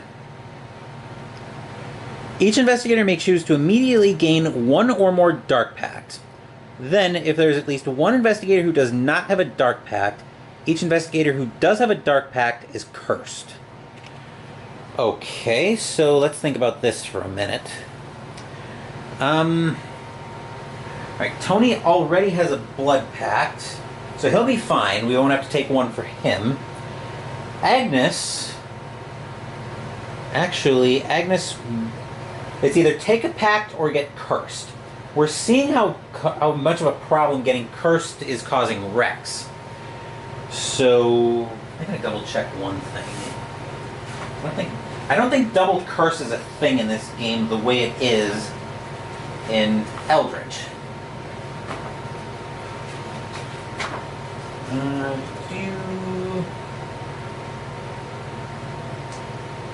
I'm going to check that out. I will be right back. Okay, just like I thought, it does not look like double curse is a thing in this game. So, yeah. So I won't have to worry about that with Rex. Tony's already got a blood pact, so he'll be fine. Agnes will take a... I think Agnes will actually take a bound ally. Where are they? Here we go. Bound ally. When you gain a bound ally, take the top card of the ally deck and attach it to this card. You gain the services of that ally. When the Ancient One awakens, discard the ally and put this card on the Ancient One. For each bound ally in the Ancient One, it takes 1 additional success to remove a Doom token. You may spend a power token as if it were either a clue token or $1. Alright, so Agnes gets an ally, so her bound ally will be Amy Pierce. +1 will, +1 luck. Any phase, exhaust instead of losing 1 sanity. Discard Amy Pierce if the Ancient One awakens. Well, once again, if the Ancient One awakens, the game just ends on the spot. So, yeah. And then Carolyn's going to be busted with this, but she's going to take a Soul Pact. So I'll have 1 of each type of Dark Pact active. Soul Pact. When you gain a Soul Pact, restore your sanity to full. Any phase. While this card is refreshed, anytime you would gain any amount of sanity, you may instead gain that amount of power. You may spend a power token as is either a clue token or is a stamina when you suffer a stamina loss. Upkeep, exhaust Soul Pact and lose X sanity to gain X power. So we will put that up to full. So we'll put her sanity up to full. And then because Rex was already cursed, I'm not going to bother taking a pact with him. So we're all clear there. Put the Reckoning deck back.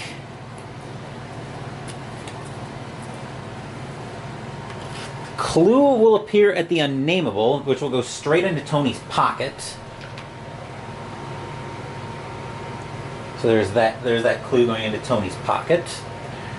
Then for monster movement, we have circles moving on white. This actually will be very helpful. I'm not going to spoil why yet. Squares and diamonds move on black. That's a plus, that's a moon. Okay. So I was looking at the lower right portion of the card. Campus security increased. Headline: all monsters in the Miskatonic University streets or locations are returned to the cup. Bye-bye Crawling One, and bye-bye High Priest. Oh, and I forgot to check the circle. Yep, we did have circle movement. So the way monsters move from the sky is they fly around the streets to see if there's anybody there. If there's anybody there, they land next to them. They land right on top of them. If there's nobody in the streets, they go back to the sky. So that's monster movement handled. That will do it for that Mythos card. Our first player next will be Agnes.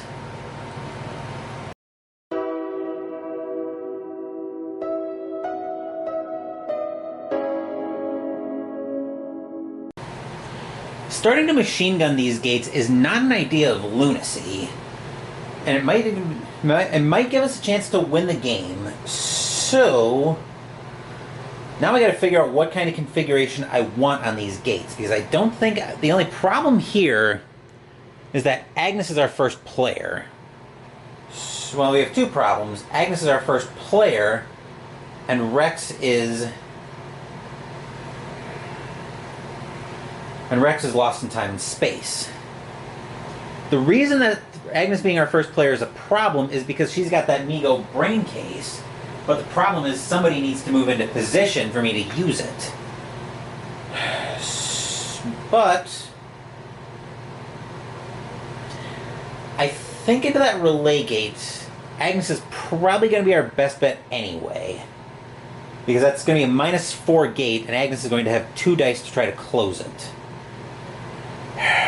You know what else I could do?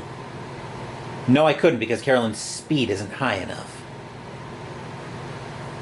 You know what I could do, actually? What's this control gate? That's cast and discard to search through the... Replace an existing open gate with that gate stack. And shuffle the gate marker stack. Actually... Closing that might not be too crazy an idea. Because that's during the... Yeah, that's during the movement phase that we do that. That's an option too. But anyway, what I'm doing with Agnes is I'm going to push her speed up to 4, because I'm going to send her down to the woods and into relay. I'm going to send her into the fire. But I think she can handle it. Anyway, that will do it for Agnes. Now let's move over to Carolyn. Carolyn's part of trying to machine gun gates down would be to go up to the Independence Square and go into another dimension. Problem there is the Wraith is there, but she might be able to actually take that thing out. So that, what is that, 1? She'll have a decent shot at it, and she's got her Soul Pact. So what we're going to do here is I'm going to exhaust Soul Pact and drain her for 3 sanity. I'm going to leave 2. I'm going to leave 1 here that I'm draining, because after I drain her for 2 sanity to give her 2 power, I'm going to use her psychology to give her 1 stamina or 1 sanity back to leave her at 4. And I've got marksman, so I can reroll a combat check if I need to. And 1, 2, 3, I can get her up to Independence Square. So yeah, I think we'll do that this round. I think we'll start looking at gates. I do have to roll for her bank loan, though. So let's bring the dice tower into shot. Grab my dice cup.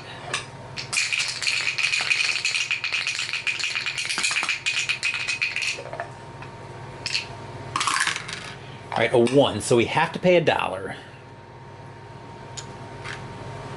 Anyway, that will do it. I'll put that back on the bank loan. That will do it for Carolyn. Now let's move down to Rex. Actually, we can just move right to Tony. The reason we get to move straight down to Tony is because Rex's entire turn is going to consist of standing up during, I believe it's the movement phase, but I've got to double check that. Yes, during this coming movement phase, Rex stands up while he's lost in time and space, and then he rejoins the game during, I just had it, at the start of the Upkeep Phase, so we can put Rex wherever we need him. If I would have waited a turn, I probably could have used the Migo Brain Case, but I'm getting ahead of myself there. Tony is going to move... Actually, we could use Carolyn to try to get Tony an easier gate to close, but... sanity cost of 1... We might try that, actually. We might, after we get done dealing with the Wraith, we may have Carolyn try to find Tony an easier gate to close, but he's going to move to the Science Building and try to close whatever gate's still there. Anyway, this refreshes. And I don't think there's anything else we need to do here. So, that will do it for Tony. I will change my battery for my camera, then we'll join Agnes for the movement phase.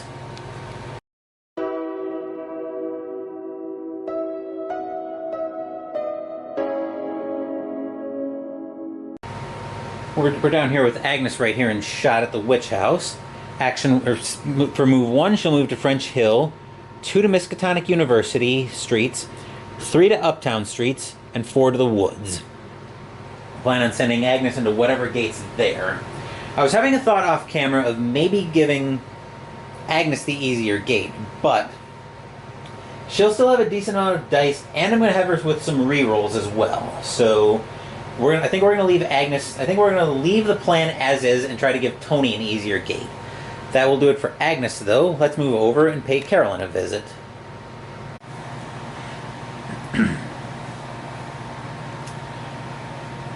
Right, Carolyn is at Hibbs's Roadhouse. She's going to move 1 to Easttown streets, 2 to downtown streets, and 3 to Independence Square, where she's going to encounter the Wraith. Plus 0 to sneak past, so...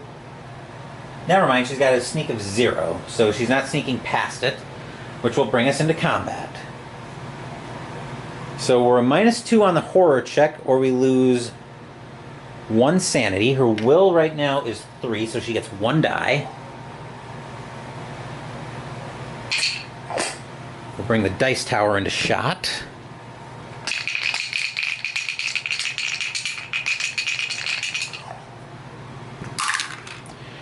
Alright, a 4, so she loses 1 sanity, but she's probably the character best equipped for it.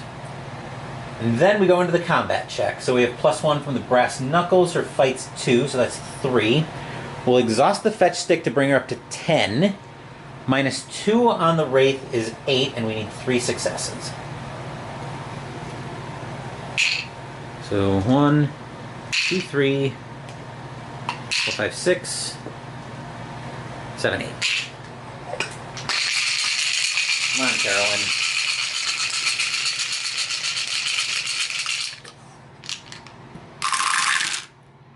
One, 2, 3, 4 successes. Perfect.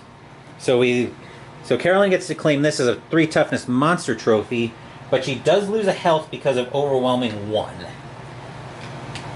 So we've got that out of the way. We'll move the dice tower out of shot. That will do it for Carolyn. Rex is just going to stand up off camera in Lost in Time and Space. He'll be rejoining the game next turn. And now we'll move over to... Actually, before we have Rex stand up, I am going to have Carolyn use Control Gate. So this is still during the movement phase. Casting modifier -1. Her lore is still 5, so she's going to get 4 dice on this. Cast and discard to search through the gate marker stack for the gate of your choice. Replace an existing open gate with that gate marker, then shuffle the gate marker stack. So we're going to spend the 1 sanity to bring her down to 2. Then we're going to discard control gate. And we're going to see if she can cast control gate. So 4 dice.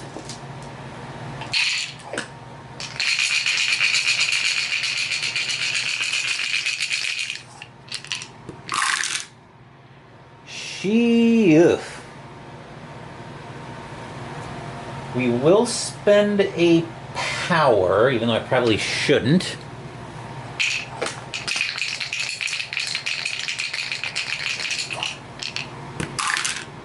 And I shouldn't have, because I'm going to need that power most likely.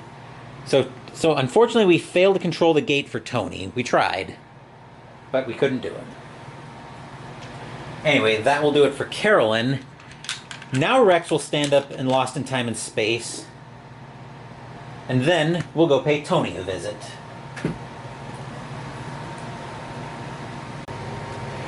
Tony's up here at the Unnameable. He's going to move 1 to Merchant District Streets, 2 to Miskatonic University, and 3 to the Science Building.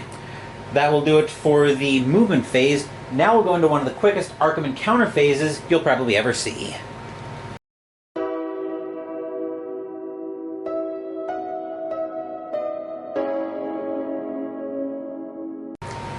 Let the quick Arkham encounter phase begin. Agnes moves over to Relay. That was quick. Now we'll move over to Carolyn for her encounter. Carolyn's Arkham encounter moves her to another dimension. Rex gets skipped, and then we'll move over to Tony. Notice a theme yet? Tony moves to the Abyss. So we had a quick Arkham encounter phase. Unfortunately, the other world encounter phase won't be nearly as quick. So, let's go get started with Agnes.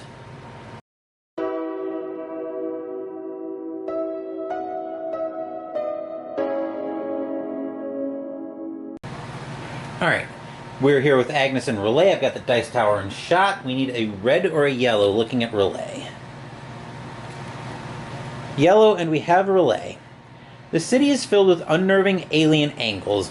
Pass a speed -1 check to avoid touching them or lose 1 sanity. So our speed is 4, which means we get 3 dice.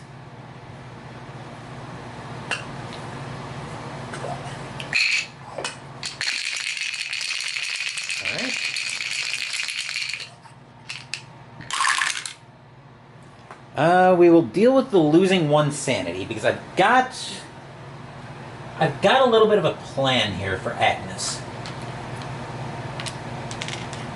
Anyway, speaking of Agnes, that will do it for her. Now we'll move down to Carolyn and Tony. Alright, here are Carolyn and Tony. Carolyn is up first. She's at another dimension. Any card will work for her.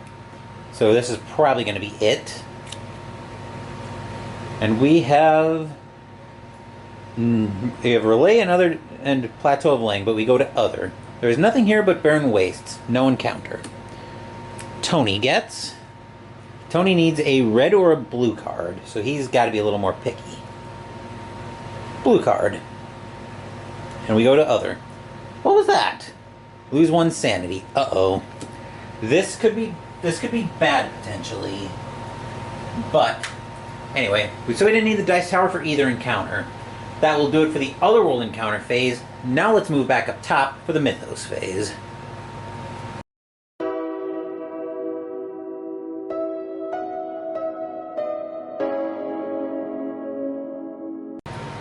We're back up top for the Mythos phase. Once again, we need a card from the Deck of Doom. We get... Oh, we have our first rumor. Okay, sorry, my voice cracked.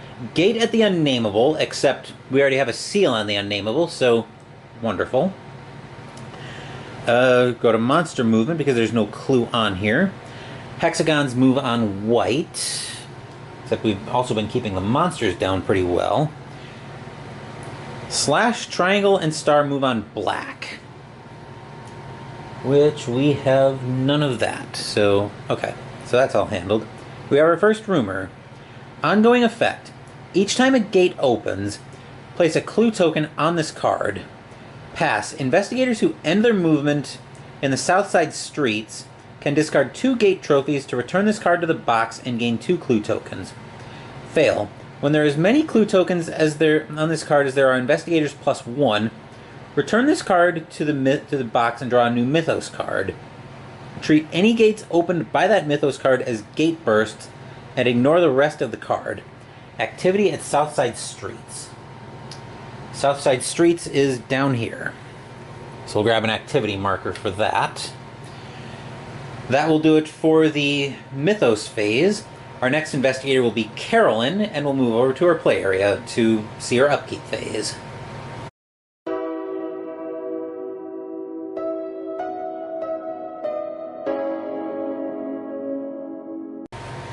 Alright, we're over here with Carolyn. I do need to bring the dice tower in shot because I do need to roll for her bank loan. How she needs to pay in another world, I don't know, but we'll go with it.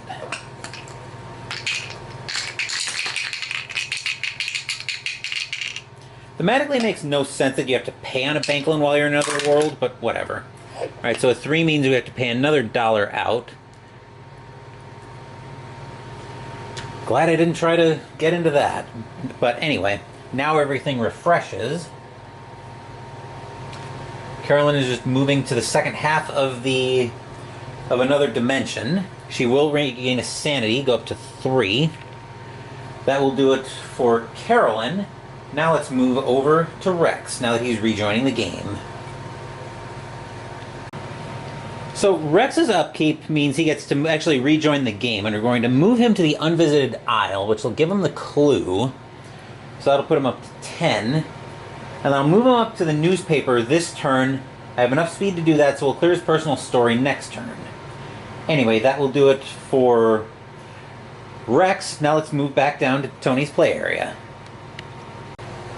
Tony's turn is going to take him into the second half of the Abyss. He's also at 1 sanity, and 1 sanity in another world is a very frightening idea. Unfortunately, the only option I have to do anything about that is a Soul Pact. So he's going to take a Soul Pact with the Lurker, which is going to restore his sanity to full. We've seen this with Carolyn, so I'm not going to go through it again. But, yeah, that will do it for Tony. Now we'll move up to Agnes.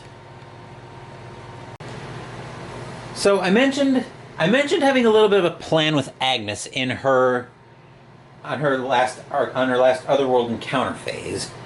Part of the plan is going to be she's also going to take a Soul Pact this turn, and then she's going to exhaust it to get 3 power. So I'm not going to bother grabbing her 3 sanity just to cash it right back in and bring her down to 2. So we'll give her 3 power as well. So the way that works is the Soul Pact restores her to full, and then I immediately exhaust it and drain her for 3 sanity to give her 3 power.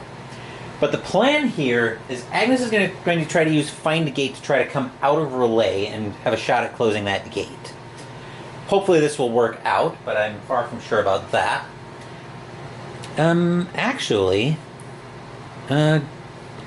That's losing a sanity, so I'm actually going to exhaust Amy Pierce to give her another power. I think that works that way, but anyway. I'll assume it does. Somebody can correct me in the comments section down below if that doesn't work that way. But anyway, that will do it for Agnes. That'll do it for the upkeep phase. Let's go over to the board and see what everybody's getting up to.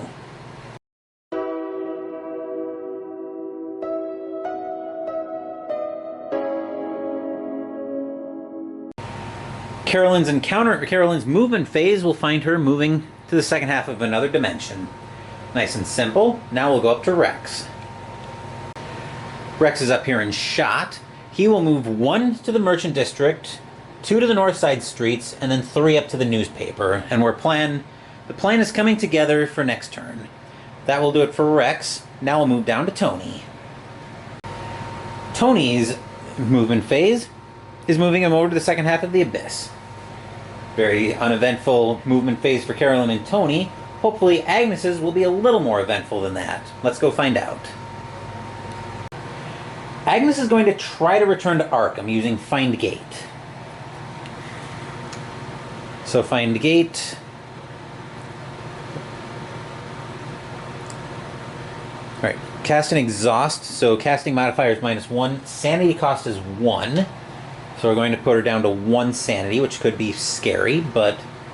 let me double check. Okay, the Nego Brain Case doesn't cost sanity. Good. Alright, but anyway. So we're casting this with a -1 modifier. 5 dice to try to return to Arkham.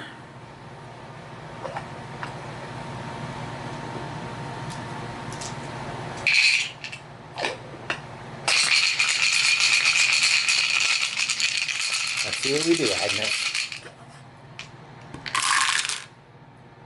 Ooh, that's a problem. Let's run that back. We'll spend a power to reroll.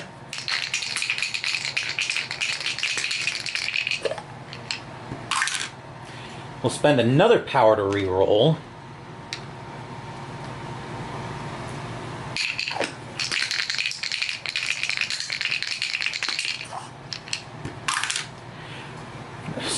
Oh boy, I gotta be careful about how much power I spend. Do I just take the encounter at this point? I really don't want to, but I could.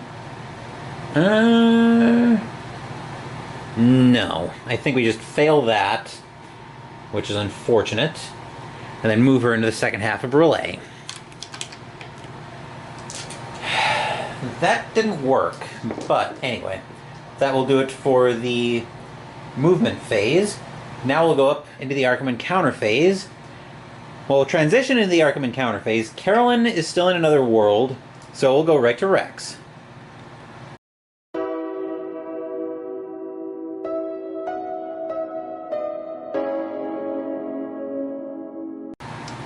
Alright, here's Rex. So we need the orange deck up in the north side deck. So here's the orange. Here's the orange deck right here.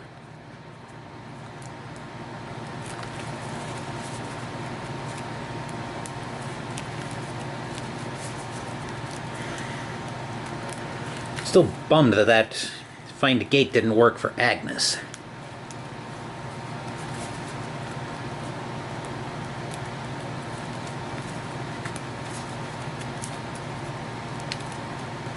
Right.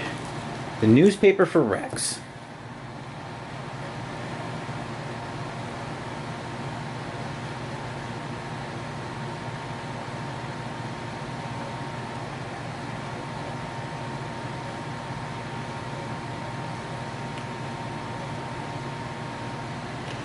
Walking down a narrow hallway, you bump into a young man carrying various chemicals used for the printing presses. He drops one of the jars he's carrying and it breaks, sending burning fumes up into your face. Lose 1 stamina. That'll bring Rex down to 3 stamina, but I can deal with that. That'll do it for a very short Arkham Encounter phase. Now we'll move into the Otherworld Encounter phase, and we'll start with Carolyn at another dimension.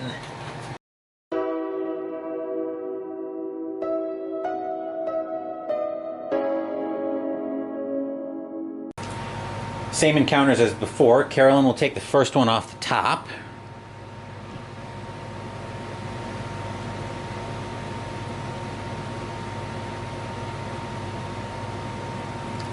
Zoom this out just a touch. Alright, we have... Alright. Other. Make a speed -1 check to run for safety and return to Arkham. If you fail, you're caught and delayed. Oh joy. Carolyn's speed is 3, so she has 2 dice. One of these was probably a horrendous die for Agnes.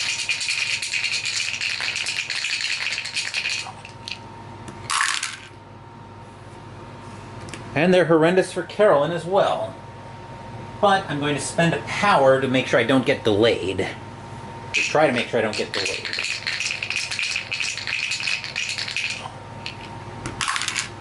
Okay, so we survived that. Thank goodness.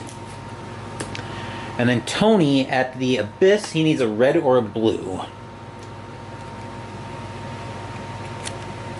Yellow, that's no good. Red, the Abyss. The stone arch breaks. Pass a speed -1 check to dive out of the way, or roll a die and lose that much stamina. Oh boy. So his speed is 4, which means we get 3 dice.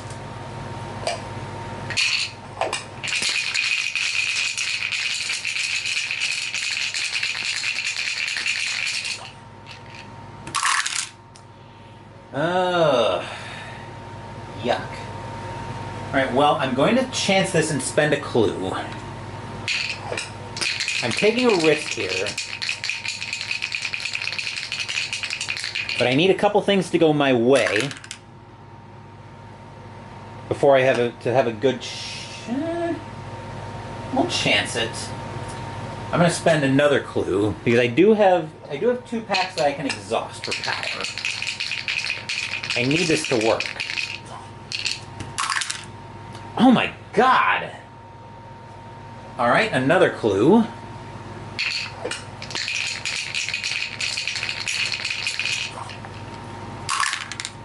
You've got to be kidding me! And his last clue. I'm going to re-roll this one instead. This one's been horrendous.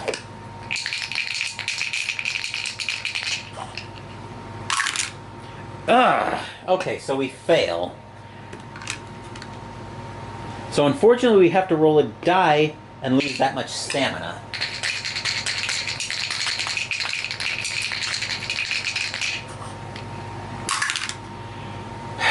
Two stamina. That actually might still work. We at least survived it. But I'm not nearly where I want to be with that. But that will do it for Tony. Let's move over to Agnes and see if... And hopefully this plan doesn't blow up in my face. But let's move over to Agnes. We'll bring the dice tower into shot. We need a red or a yellow card. That's a... Oh boy.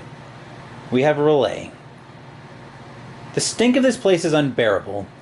Pass a will -1 check or lose 1 stamina, 1 sanity, and your lunch. Agnes cannot afford to fail this. Because 1 sanity gets her lost in time and space.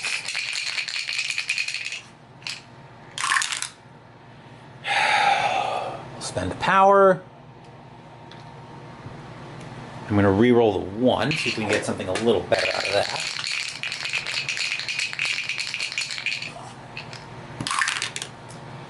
Spend another power.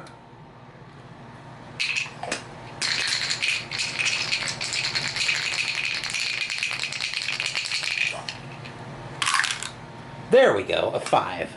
Okay, so the plan is still in motion. Barely, but it is. Anyway, that will do it for Agnes, that'll do it for the other world encounter phase. Now we need one more thing to go right, and it's phase I don't have a lot of faith in it going right in, but let's see what happens in the Mythos phase.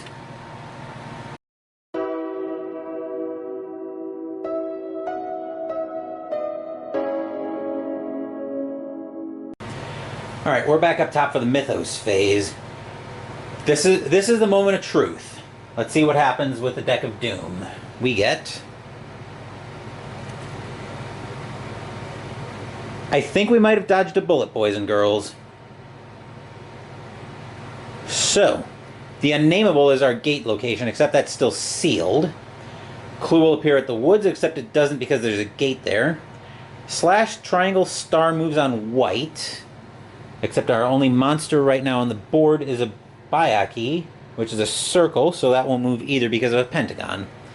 Missing people return. Headline: all investigators currently lost in time and space immediately return to Arkham, appearing in a street or location of their choice. Okay, I think we may have dodged a bullet here, folks. Why did we need to dodge a bullet there? Because as I mentioned at the outside of the video, one of the ways we can win is by closing all the gates on the board and then having trophies equal to the number of investigators on the board. So, this is where the plan starts to come into play. But anyway, I'm getting ahead of myself. We're into the upkeep phase now, and Rex will be our first player, so we'll drop down and see what Rex is up to.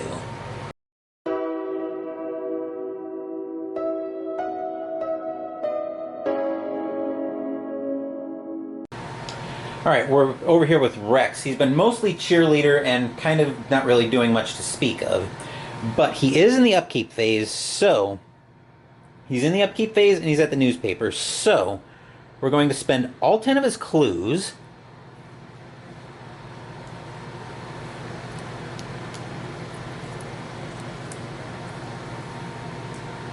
Two, 4, 6, 8, 10. Yep. To place extra in play. So Rex has passed his personal story. So the search for proof. Extra, read all about it. Nameless evil slumbers at the core of the world. End times are nigh. Extra. Rex gains $5 and is immediately blessed. So that means he gets to roll normal dice finally.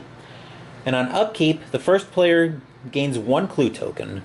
So we get rid of... So by becoming blessed, we actually get rid of the curse for Rex.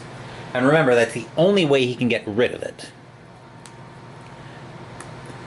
And since it is during the upkeep phase, once I get these reconfigured...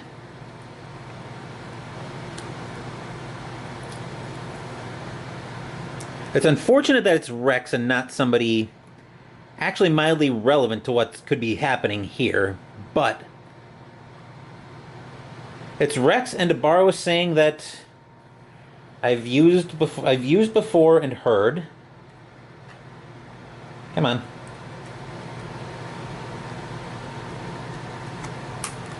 There we go. Just trying to squeeze that back in there.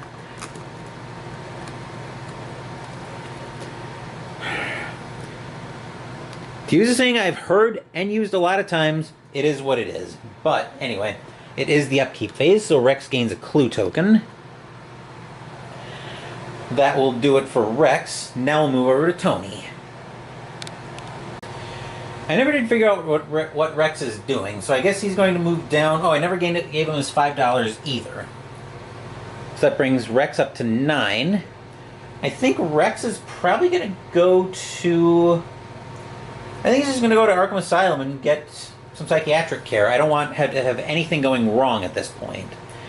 Tony is coming out of the abyss. I'm not as worried about the seal. I'm going to exhaust both his blood and his soul pacts to drain him for 3 power. So drain him for 2 health and 1 sanity, give him 3 power. His fight's already as high as I can get it, so I'm going to be using that to try to close his gate. That will do it for Tony. Now let's move over to Agnes. I refreshed Amy Pierce basically off camera for Agnes. So, I've got Agnes coming out at Relay. That's going to be basically a -4 gate because of the lurker at the threshold. So she's going to exhaust her soul pact and exhaust Amy to prevent losing 1 sanity, but that'll give her a power. Then she's also going to take a blood pact, mostly so I can drain it for more power as well, because coming out of a -4 gate, I'm going to need rerolls. So I'm going to give Agnes 4 more power. I'm not as worried about seals at this point. I'm not worried about seals at this point, because my plan is to close the gates and then win by the number of trophies on the... close all the gates and win by number of trophies. So that will do it for Agnes. Now we'll move over to Carolyn. Carolyn is going to roll for her bank loan. I will make sure I remember that.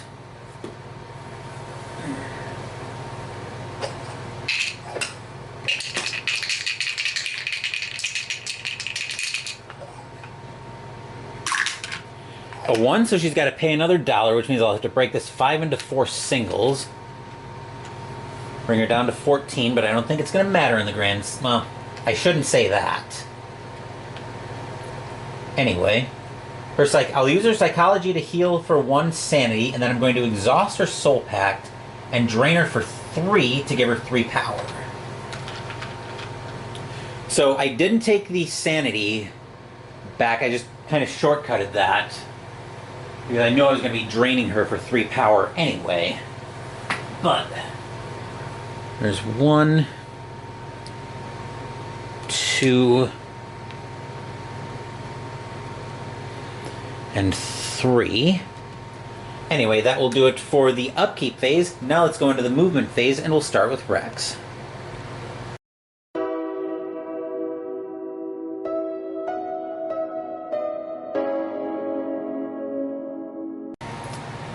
Alright, Rex's turn will be the most uneventful of the 3. So Rex will move 1 to North Side Streets, 2 to Downtown Streets, and 3 up to Arkham Asylum. That will do it for Rex. Let's jump down and see what Tony's up to. We're down here with Tony. Tony is coming out from the Abyss at the Science Building. I will zoom up there. You can see Tony up in shot over here. That will do it for Tony. Now let's go pay Agnes a visit. Agnes is similarly moving across the board, coming out at Relay at the Woods. That will do it for Agnes. Now we'll move over to Carolyn. I gave both Agnes and Carolyn their Agnes and Tony their Explore tokens off camera. I'm also changing Rex out to a white stand. You might have noticed different colored stands I was using throughout the game. The only one that never came into play was the blue stand. That would have meant at a glance that an investigator was blessed. But anyway, on an unrelated note, Carolyn is also crossing the board over to Independence Square, and she will get her Explore token as well. Anyway, that will do it for the movement phase. Hopefully this will be the last Arkham encounter for the game, but let's get started with Rex.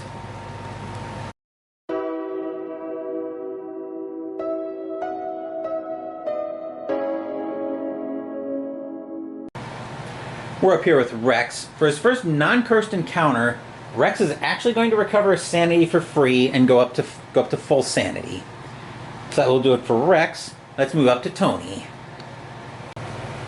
As I mentioned at the outset of the turn, I'm not bothered with seals right now. We need to close these gates. The Abyss is a -2, -3 because of Lurker at the threshold, so Tony has all of 1 die. Come on, Tony. We do have 3 power for rerolls, though.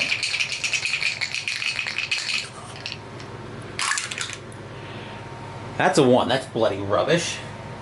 Spend a clue for a reroll.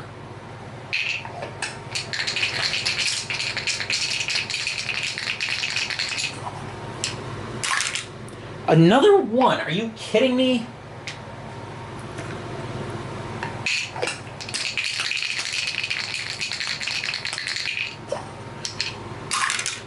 That's a 3. We're making progress, but unfortunately progress isn't what we're paying out for, Tony.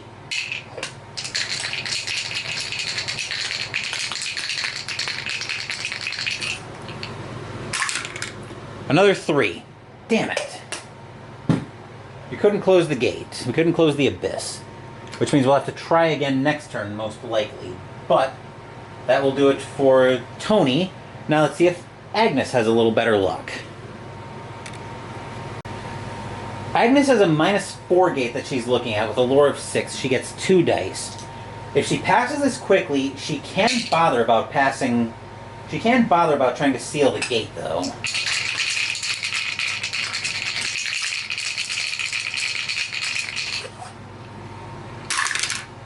And she passes. So we close Relay, and we'll spend 3 of her power to get another blue seal on the board. So that brings us up to 3 seals on the board. That will do it for Agnes. Let's move over to Carolyn. Hopefully she'll have similar good luck.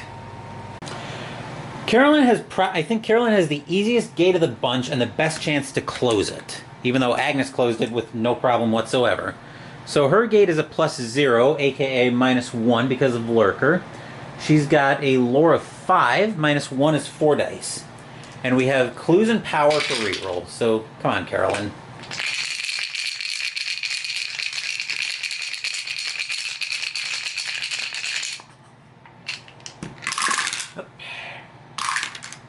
Okay, a 6. That means we get to close the gate, we get to close another dimension, and if Tony would have passed his...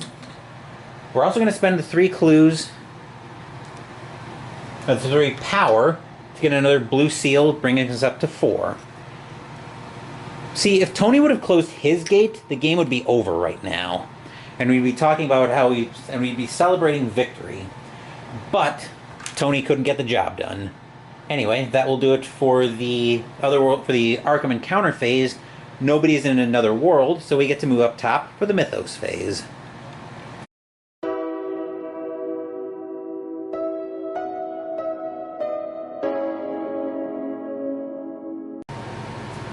Alright, another card from the Mythos deck we get. Silver Twilight... Okay, yeah, we're not getting another chance at winning the game here. Okay, so a gate to the Silver Twilight Lodge, which is right down here.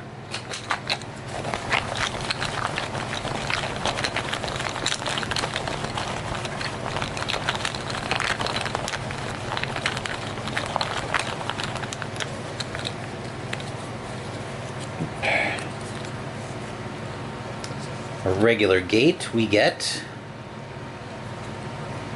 the Dreamlands +1. It's a slash gate. That reminds me, who closed gates? Agnes closed Relay. Carolyn closed another dimension. Do we have any plus monsters on the board? No, we don't. Did we have any squares? No, we didn't either. All right, so the Dreamlands. There's a +1 gate, effectively 0 because of the lurker once again. And then we need a monster to go with it. I'll get the Doom and Reckoning for Azathoth. I'll get the Doom for Azathoth and our Reckoning, which could be devastating because we took a bunch of curses, because we took a bunch of pacts this turn. Alright, we get... Oh boy, a Yithian.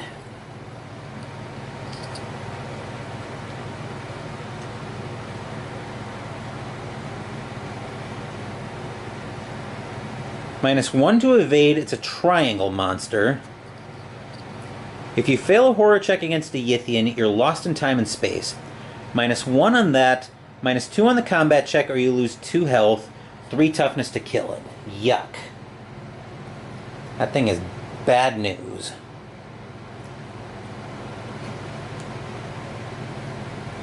We're trying to sneak past it as a -1. But anyway, where was I? Oh, yes. And we're losing our environment card, too. That's unfortunate. Let's see. Clue appears at the graveyard.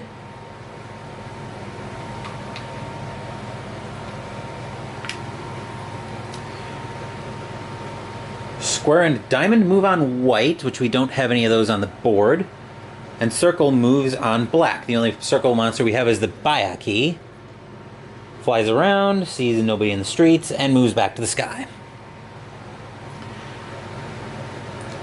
This is an Environment Mystic card, too, so we're losing Nodin's Favor.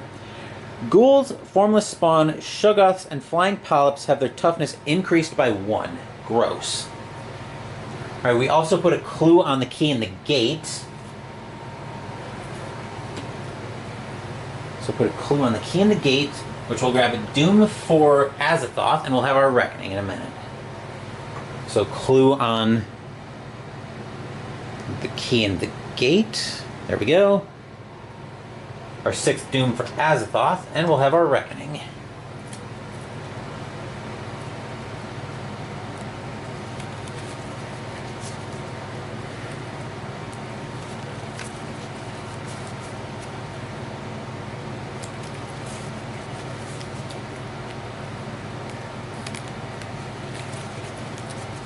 Alright, we'll give this one more shuffle.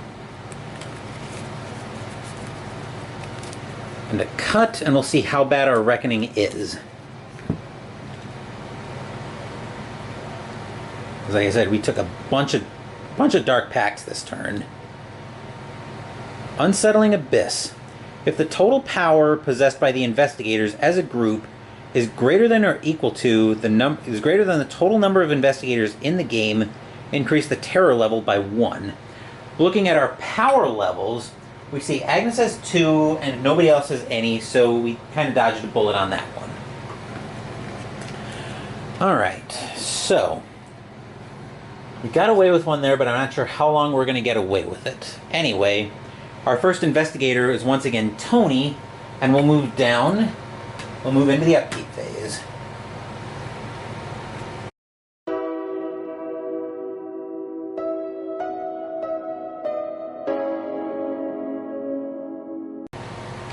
We need to heal pretty badly this turn. So Tony's got a speed of 4, which will be enough to... what do I want to heal first? His sanity or his stamina? Well, first of all, I'm going to refresh the...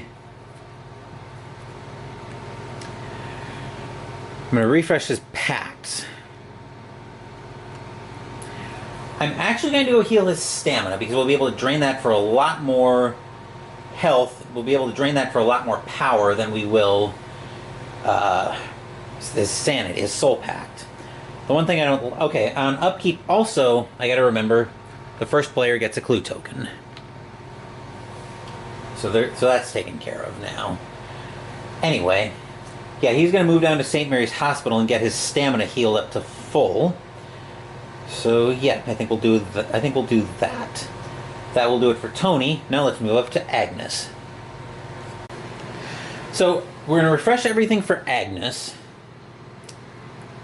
And then the plan here is Agnes is going to go to the hospital as well, and she is going to tear Tony a new one. But she's going to get healed for her stamina as well. Like I said, she's going to tear Tony a new one, and he's going to deserve it because we would have won the game on the last turn if he had managed to close his gate. But I'm getting ahead of myself on that. So her movement is plenty good to get up there. She's got enough money to heal to full. That will do it for Agnes. Now let's move over to Carolyn. Carolyn's going to roll for her bank loan once again.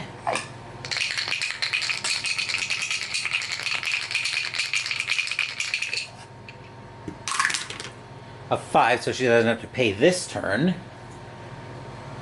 Carolyn, first of all, her upkeep, we're going to heal her for 1 sanity with her psychology. And then this turn, I think we're going to move her... yeah, we're going to move her over to the Curiosity Shop and do a little shopping. And that will do it for Carolyn. Now let's move down to Rex and see what he's doing. Rex is actually up in Arkham Asylum. He's actually going to go over and join Carolyn in the Curiosity Shop, where we're going to do some serious shopping. I want to try to look for some stuff that I can use to potentially close out this game. But namely, I'm looking for Elder Signs. That's what I'm after right now, because I think we've got Monster Punching... well, we've got Monster Punching most of the way covered, I would say. But we can definitely use more firepower, especially if I can get it over to Tony, get some magical firepower over to him as well. Anyway, that will do it for the Upkeep Phase. Let's go into the Movement Phase, and we'll start with Tony.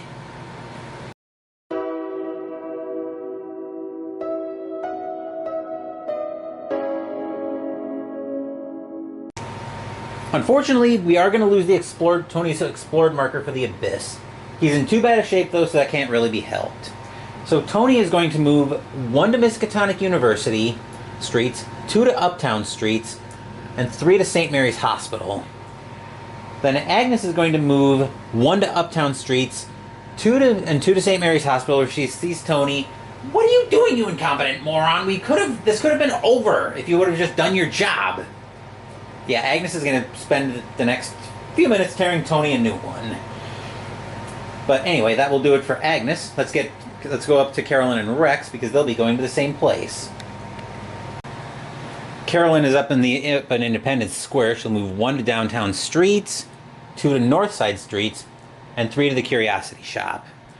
Rex is up in Arkham Asylum. He'll move 1 to Downtown Streets, 2 to Northside Streets, 3 to Curiosity Shop, and say hello to Carolyn. They have quite a cordial relationship. Anyway, that will do it for the Movement Phase. Now we'll go into the Arkham Encounter Phase, and we'll go into the argument that our Monster Punchers are having.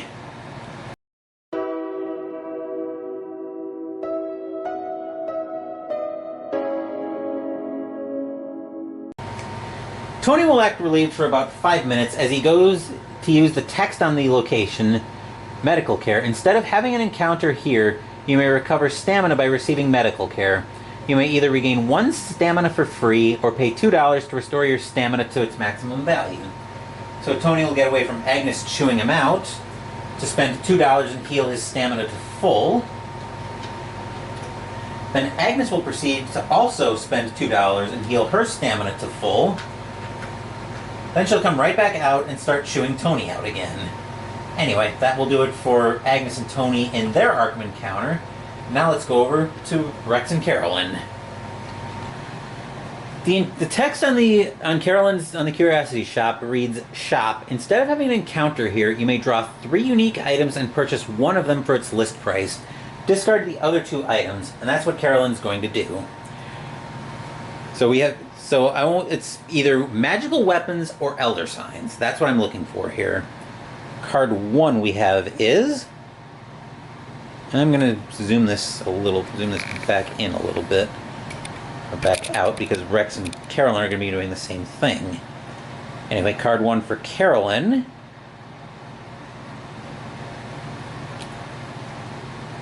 Masquerade of Night. Discard any phase. Discard this after failing a horror check to reduce the monster's horror damage to 0 sanity until the end of this combat. This can also be used to cancel an Ancient One's entire attack for 1 turn. Well, canceling the Ancient One's attack part won't be relevant if Azathoth wakes up. Card 2.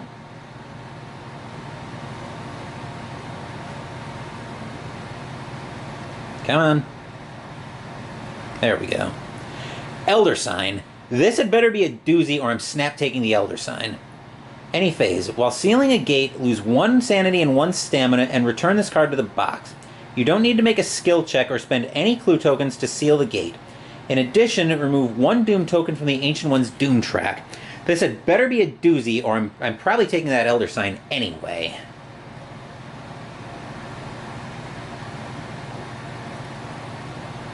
Cryptology Connection, or Collection. Or Cryptozoology Connection.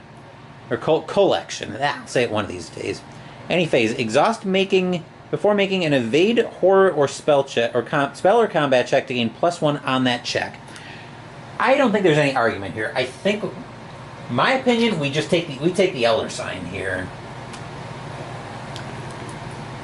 And I get Carolyn to basically fix Tony's mistakes.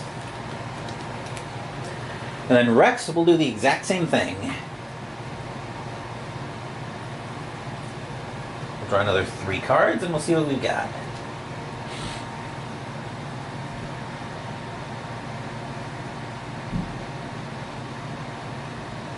Card 1 for Rex. True Magic. During the movement phase, exhaust and spend 1 movement point to make a lore -1 check. If you pass, gain 1 clue token and lose 1 sanity. Card 2.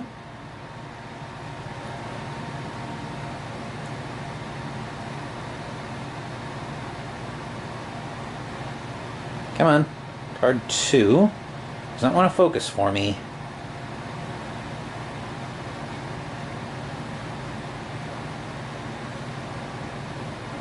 There we go.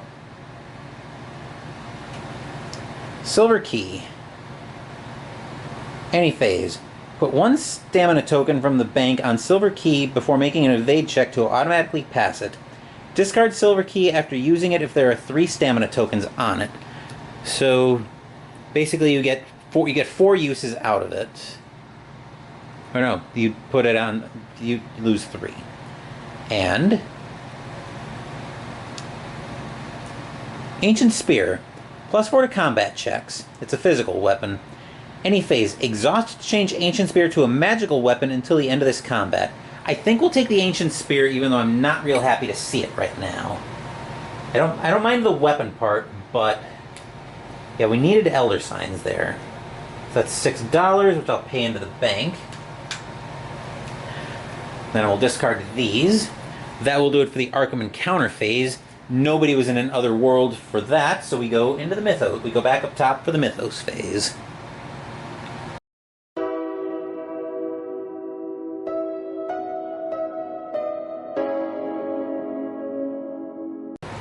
Before we get into the Mythos phase, I almost forgot to give Agnes her full stamina. So there's 4 stamina for Agnes, bringing her up to full strength. Now we go into the Mythos phase. And we have...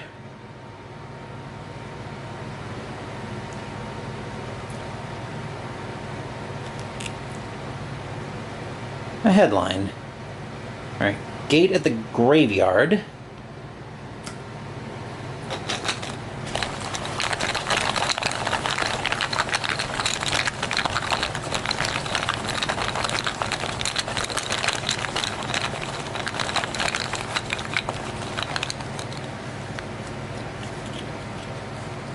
Normal gate this time. We have the Great Hall of Celiano. Stargate -1, which is effectively -2 because of Lurker. So we have 3 gates on the board right now.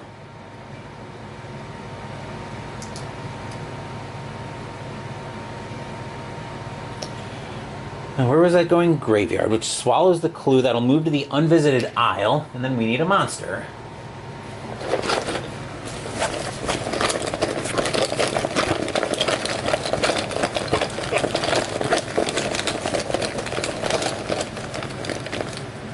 And we get another Bayaki.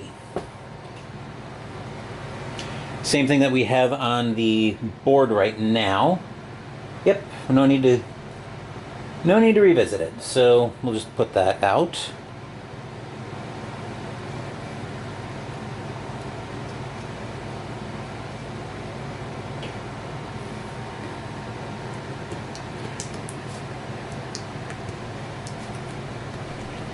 All right. Put the clue to the Unvisited Isle. Before we do that, let's deal with the Rumor and the Reckoning. Let's deal with the Rumor, the Doom, and the Reckoning. So we have another clue going up on the key and the gate. 7th Doom on Azathoth, and we get a Reckoning.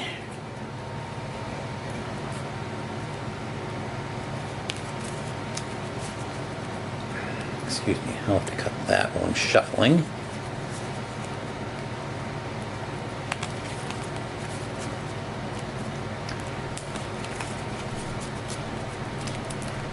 Cut, and we have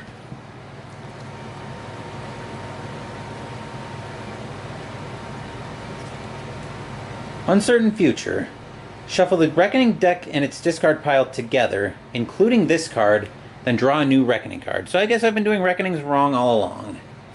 You're supposed to make a discard pile for them. Not used to that with everything else having you shuffle everything else in, so you can get an encounter potentially twice in one turn. That's news to me.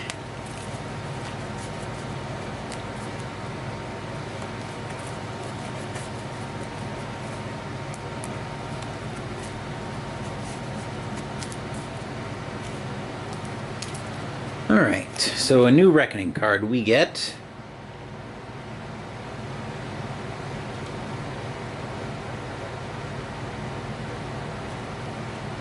Humanity lost. Oh dear. The investigator with the most power is devoured.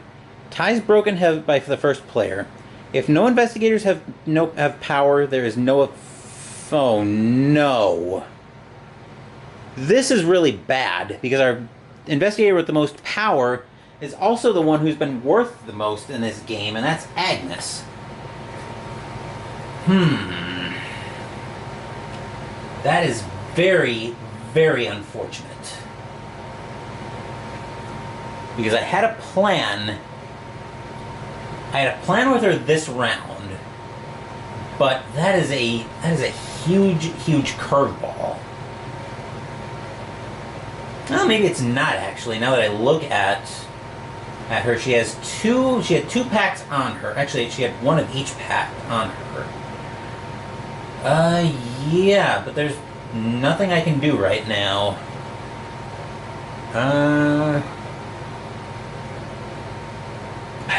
Yeah, this is bad. Alright, so Agnes will be devoured. I will do that off camera. So yeah, we'll just I'll tip Agnes down, so I know that she's not going to be relevant to the rest of this card. Alright, so move clue.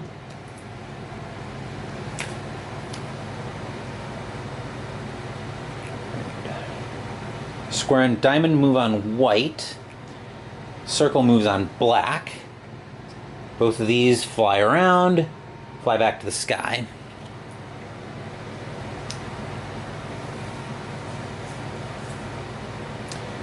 Compass needles point south. The first player chooses 2 investigators. Those 2 investigators immediately... Oh, the Bayaki actually... The first Bayaki... The way that works, that moves a little differently. It actually spawns with the gate, but when it moves, it'll move out to the street, see there's nobody there, and move up to the sky.